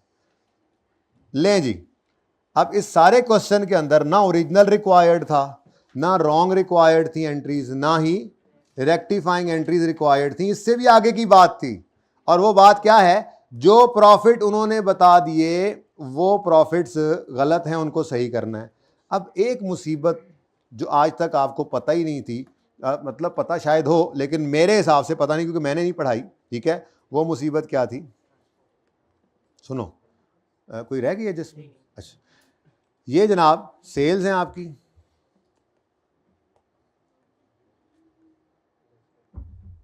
सेल्स आज कब्जा है हमारा, आज हम ही हम हैं। हाँ चलो भागो, मेरा स्टूडेंट था ना, कह सकता हूँ। Sales less cost of sale. Cost of sale में क्या होता है जी? Opening stock plus purchases plus carriage inward less purchase return वगैरह वगैरह वगैरह वगैरह, आप समझ गए हो ना, और क्लोजिंग स्टॉक। और ये आ गया जनाब कॉस्ट ऑफ सेल का टोटल, और फिर जीपी। उसके बाद ऐड अदर इनकम, इसमें बैड डेट रिकवरी इनकम, इसमें रेंटल इनकम एंड लटरम पटरम income, less other expenses, operating expenses जो भी कह लें, सारे जहान के एक्सपेंसेस इसके अंदर, डेप्रीसिएशन एक्सपेंस इसके अंदर, लॉस ऑन डिस्पोजल इसके अंदर, सैलरी इसके अंदर, रिपेयर इसके अंदर, रेंट इसके अंदर, एंड सो ऑन करते करते हो गई गुम एक की चोंच और एक की दुम। अब ये sorry, I was in anger, मैं भूल गया। नहीं, मैं सचमुच गुस्से में। आज आप लोगों ने मेरे साथ ज्यादती बड़ी की। हाँ बस चुप कर जाए, अब मुझे गुस्सा आ गया है, दोबारा से याद आ गया मुझे जी। ये लेट से 500 रुपए की जीपी है और ये 200 रुपए का नॉट प्रॉफिट है। अब आप जो करेक्शंस करते हैं वो करेक्शंस अगर सेल को छेड़ दें, कॉस्ट ऑफ सेल को छेड़ दें, कॉस्ट ऑफ सेल का मतलब किसी भी चीज को, opening stock, purchase return, discount received, carriage inward, closing stock, ये सब चीजें कहां पे पड़ी हैं? जीपी से ऊपर। तो आपकी हर वो करेक्शन जो इनमें से किसी भी आइटम को छेड़ जाए वो जीपी को इंपैक्ट डालेगी, और हर वो एडजस्टमेंट जो जीपी के बाद वाली किसी आइटम को छेड़े वो नेट प्रॉफिट के ऊपर इंपैक्ट डालेगी। अब एक मामला और भी आता है। मसला क्या है? मसला क्या है? ए उतो थल्ले आ रहा है, यानी अगर जीपी बढ़ गया तो उसका असर नेट प्रॉफिट पे भी तो पड़ना है। जो आइटम इधर सही होता है वो इधर भी इंपैक्ट डालेगा ना, जीपी पे डालेगा, नेट प्रॉफिट भी डालेगा। लेकिन इनको साथ देखा ना, फिर तबाह दे, फिर स्टूडेंट तबाह दे, फिर आपके चारों टायर होते ही होते। अभी आपने सिंपल क्या करना है, जो जीपी से ऊपर वाले आइटम है उनमें सिर्फ जीपी को हिट कराना है, और जो जीपी से नीचे वाले हैं उनमें सिर्फ नेट प्रॉफिट को हिट कराना है। और एंड पे जाके ना, एंड पे जाके जीपी का एक ही इंपैक्ट निकाल के नेट प्रॉफिट पे डाल देना। ये सबसे आसान तरीका है, ऐसे ही करेंगे। अच्छा, अब होमवर्क की तरतीब क्या रखनी है ये भी मैं बता दूं, पहले ये करवा दूं, लेकिन मुझे याद आ गया सबसे पहले, क्योंकि उसका सॉल्यूशन भी ऐसे ही बना हुआ है होमवर्क का जो मैंने कहा। क्वेश्चन बैंक का कौन सा क्वेश्चन दिया होमवर्क में? पीएनएल वाला सबसे एंड पे करना है, वो ऐसे ही बस सादा सा सवाल है। असल तो यही दो सवाल हैं, ये जिसमें करेक्टेड ग्रॉस प्रॉफिट, ये सबसे अहम आपका होमवर्क है आज का जी। ये अगर कर लेंगे साथ तो ये सोने पे सुहागा है, ये सारा मसला ही हल हो जाएगा ऑल। ठीक है जी। क्वेश्चन 5 क्वेश्चन बैंक वाला, और फिर क्वेश्चन 5 पास पेपर वाला। तरतीब भी ये रखनी है, पहले पास पेपर वाला नहीं करना, पहले क्वेश्चन 5 क्वेश्चन बैंक, ऑर्डर लिखो, क्वेश्चन 5 क्वेश्चन बैंक वाला, नंबर 2 पे क्वेश्चन 5 टाइमथी पास पेपर वाला, और आगे जो दिल आए करो, मुझे कोई मसला नहीं है। वैसे भी बाकी ऑप्शनल है, ये मस्ट है। ठीक है, ये बहुत कीमती काम है। अब देखो इधर मिसाल के तौर पे हमें कहा गया कि भाईजान कोई क्लास नहीं है ना अभी फिलहाल, तो जरा चुप करके बैठे या निकल जाएं क्लास से। कैमरा वाली टीम, पता है आज मैं गुस्से में हूं, मैं सचमुच हूं। हंसते क्यों आ इस बात के ऊपर? अजीब बात है यार। वैसे मैं बताता हूं आप लोगों क्लास के बाद, जरा सेट करता हूं जरा आप लोगों को। सेल्स अगर कहे के बढ़ रही हैं तो इसका मतलब जीपी बढ़ रहा है। अब बढ़ना नेट प्रॉफिट भी इसी ट्रांजैक्शन में पड़ेगा। मत डालो, भूल जाओ, थोड़ी देर के लिए भूल जाओ। ऐसे ही आगे जाकर कहता है लॉस ऑन डिस्पोजल रिकॉर्ड होना था, नहीं हुआ, तो कर ले। अब लॉस रिकॉर्ड करेंगे तो लॉस या गेन ऑन डिस्पोजल कहां आता है? जीपी के बाद इनकम अदर एक्सपेंस में, तो सिर्फ न। अच्छा, जो इधर से आगे वाली आइटम्स है ना, इनका इंपैक्ट जीपी पे नहीं जाता, ये नीचे ही रहता है। लेकिन जीपी वाला हर इंपैक्ट इधर भी आता है। पर अगर साथ देखा ना तो फिर तबाह दे। नहीं देखना, सुकून से जीपी को अलग लेके चले, नेट प्रॉफिट को अलग लेके चले। कैसे? अभी देखें। ये आपकी एडजस्टमेंट्स हैं जनाब, ये आपकी। अब मुझे जरा अनएडजस्टेड फिगर्स सवाल से देखकर बता दे। अनएडजस्टेड फिगर रिक्वायरमेंट आज जाके पूरी हो रही है, 10वां दिन। अनएडजस्टेड प्रॉफिट, मैं यूं कह देता हूं, अनएडजस्टेड ग्रॉस प्रॉफिट और नेट प्रॉफिट दोनों को साथ साथ कॉलम में डाल लेता हूं। कौन साथ नहीं करेंगे, अलग अलग। ठीक है। अब क्वेश्चन नंबर कौन सा है? 10। वो कहता है गलतियां उल्टियां कर ली इन्होंने। ग्रॉस प्रॉफिट 1360 है, नेट प्रॉफिट 590 है। 1000 में करूंगा मैं। ठीक है, सारा सवाल 1000 में है ना। तो अनएडजस्टेड 1360 और नेट प्रॉफिट 500। अब किसी एडजस्टमेंट को मैंने ये ना हो कुछ और फिगर, 1000 में ही सारा हुआ है ना। चलो शुक्र है। अब 1 बाय 1 देखते जाओ। आसान काम बहुत है, लेकिन आज का संडे ज़ाया हो जाएगा अगर मैं ये थोड़ा सा आपको एफर्ट नहीं कराऊंगा और आपको थोड़ा स्ट्रेच नहीं करूंगा। सब आपको आता है, लेकिन बेटा इस टॉपिक को कंक्लूड करें ना। क्या पर्चे में सिर्फ करेक्शन ऑफ एरर आना है? लेट हो रहे हैं। अब एक चीज़, एक मंजिल पे पहुंची हुई है, 5 मिनट की आप लोग नॉन सीरियसनेस दिखा के सारी गड़बड़ कर रहे हैं। बहुत आसान काम है।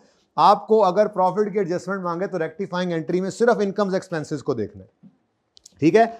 अब एडवर्टीजमेंट एक्सपेंस, ये कौन सा आइटम है? जीपी से ऊपर वाला या जीपी से नीचे वाला? जीपी से ऊपर वाला तो नहीं है। एडवर्टीजमेंट तो सेलिंग एक्सपेंस होता है, यहां कहीं आएगा। यहां पे लिख देता हूं एडवर्टीजमेंट, आपके लिख भी देता हूं एडवर्टीजमेंट एक्सपेंस। ये तो इधर आता है, सेलिंग एक्सपेंस है। ठीक है। अब क्या हो रहा है इसको? ये बढ़ रहा है, एक्सपेंस बढ़ रहा है। एक्सपेंस का बढ़ना प्रॉफिट को, कौन से वाले प्रॉफिट को? 30 से कम। यहां पे जो एडजस्टमेंट नंबर होगा वो लिख लेना।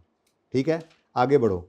सेल्स मैं ग्रीन रखूंगा जीपी वालों को। सेल्स डेबिट मतलब सेल्स कम, सेल कम होगी तो जीपी कम होगा। अब जीपी की कमी नेट प्रॉफिट भी पड़नी है, पर ना डालो, अभी ना डालो, ये जान छूट जाएगी, वरना जान छुड़ाना मुश्किल हो जाएगी इससे अगर साथ साथ सोचा तो। आई के पे सोल्यूशन नहीं देखने, ये सोल्यूशन आपको पास से पर जाहिर है क्लास में करवाऊंगा, 2 लेक्चर शायद मिलाने पड़े मुझे कहीं से, लेक्चर जो मिलेगा उसमें सोल्यूशन एंड तक होगा अपने तरीके से, एंड आंसर सेम होगा, एंड आंसर सेम होगा, पर एक एक ट्रांजेक्शन सेम नहीं होगी, क्योंकि हम क्या कर रहे हैं, जीपी का इंपैक्ट सिर्फ जीपी पे लेके आगे नहीं भेजते और एंड पे एक इंपैक्ट डालते हैं। समझना आसान है, संभालना आसान है सवाल को। फेवरेट बड़ा है, आप देख रहे हो उसका ये काम, क्योंकि वो भी ये देखना चाहता है कि बच्चे को पता है या नहीं है, उत्ते की तो थल्लेगी। Sales debit. Next, purchases credit, मतलब परचेजेस कम, परचेज कम हो रही है तो प्रॉफिट बढ़ेगा, वो भी कौन सा, जीपी, तो +30। ठीक है, अब यहां पे आप लिखें एडजस्टमेंट नंबर कौन सा है, ये वैसे नंबर आगे पीछे 2 है, तो एडजस्टमेंट 2 का ये असर है। बाद में जो सोल्यूशन देख रहे हो तो वैसे सोल्यूशन को देखना नहीं, समझ कोई नहीं आनी उसकी, आंसर एंड पे सेम होगा आपका। ठीक है, अब बात समझ आई है, इतनी सी बात है, लेकिन चूंकि मैंने जीपी का इंपैक्ट दिखाना है, 4 तो ट्रांजैक्शंस हैं, फटाफट देखें। सेलिंग एक्सपेंस, नेट प्रॉफिट बढ़ रहा है, एक्सपेंस बढ़ रहा है, प्रॉफिट कम कर लो, ये तो आपको पहले ही सिखा दिया था मैंने, इसमें मैंने आपको ताक कर दिया है, इस चीज में आपको ताक कर दिया है, सिर्फ ये बताना बाकी है कि जीपी और नेट प्रॉफिट इकट्ठे आए तो क्या करना है। प्रॉफिट का इंपैक्ट आगे काबू में आ चुका है ना, अब प्रॉफिट जीपी और नेट प्रॉफिट हो, इंपैक्ट तो प्रॉफिट ने वही लेना है ना, तो वो आपको आता है, इसलिए ये कोई मसला नहीं है, सिर्फ बताना है कि आपको पता है, आपको पता है, आपको पता नहीं है कि आपको पता है। ठीक है, तो 240 से एक्सपेंस कम और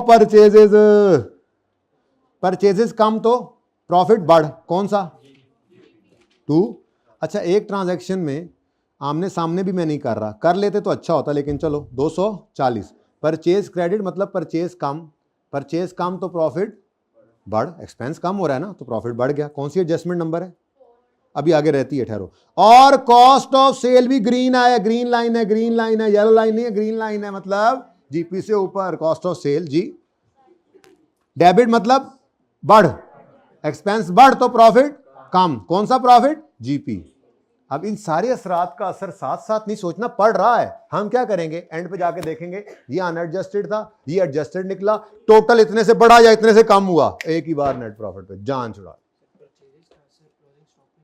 परचेजेस का असर क्लोजिंग स्टॉक पे नहीं पड़ेगा, परचेजेस कम कर ली ना, सेलिंग एक्सपेंस डेबिट करके परचेज उसने कहा है कुछ, वो क्लोजिंग स्टॉक उसने खुद बता दिया है, क्लोजिंग स्टॉक की गलती कहेगा। ठीक है, अच्छा लें जी, एडजस्टमेंट 4 हुई है अभी, एडजस्टमेंट 4 के असरात आ गए, बहुत ऐसे लंबे चौड़े काम करता जा रहा हूं मैं सिर्फ आपको आसान करने के लिए। नेक्स्ट, और रह गया, कुछ भी नहीं हुआ, बस कुछ भी नहीं हुआ जी, रह क्या गया, सेल्स डेबिट और पीएनएल क्रेडिट, बाकी तो बैलेंस शीट आइटम्स है। अब सेल्स जीपी से ऊपर, डेबिट मतलब बढ़ेगी, कम होगी, सेल कम होगी तो प्रॉफिट भी कम होगा, कितने से, 382। नेक्स्ट, पीएनएल क्रेडिट, पॉज करें जरा जी बेटा, 382 से sales debit, PNL credit, gain book हो रहा है।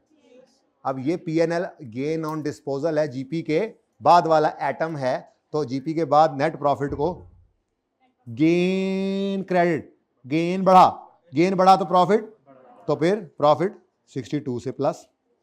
अच्छा, इधर का कोई आइटम इधर नहीं आएगा असर डालने, इधर का कोई है, इनमें से कोई प्लस माइनस ऊपर वाली फिगर को नहीं छेड़ता, ये याद रखना, मसला ऊपर वाली फिगर का है और उसका भी हल हमने निकाल लिया, जुगाड़ है हमारे पास हर चीज का, बेहतरीन है जी। आगे बढ़ो, वदो जी वदो, अक्यूमुलेट ऑप्शन तो है। अच्छा, ये पुराना कलर हुआ है, ये ना समझना कि ग्रीन है। इंपेयरमेंट लॉस जीपी के बाद वाला आइटम है, ये पीएनएल में एक्सपेंस क्रेडिट हो रहा है। अच्छा, ये इसके साथ 62 के साथ और इनके साथ लिखवाया नहीं, कौन सी एडजस्टमेंट थी, 3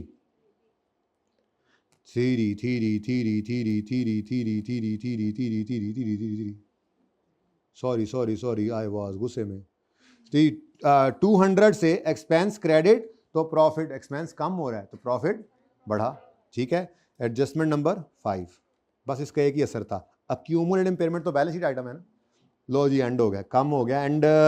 परचेज रिटर्न क्रेडिट, मैंने कहा था इसमें आपने परचेज को लाना है वरना प्रॉफिट आपको हिलने भी नहीं देगा, लेकिन इन दोनों का असर जाना कहाँ है, जीपी से ऊपर का आइटम है ना। अब मैंने कहा था यूं सोचना है, परचेज रिटर्न, पहले तो सोचो ना, सेल रिटर्न ज़्यादा आसान है, पहले उसको देखो। सेल रिटर्न बढ़ती है तो डेबिट, सेल रिटर्न कम हो रही है तो इसका मतलब सेल रिटर्न क्रेडिट है ना।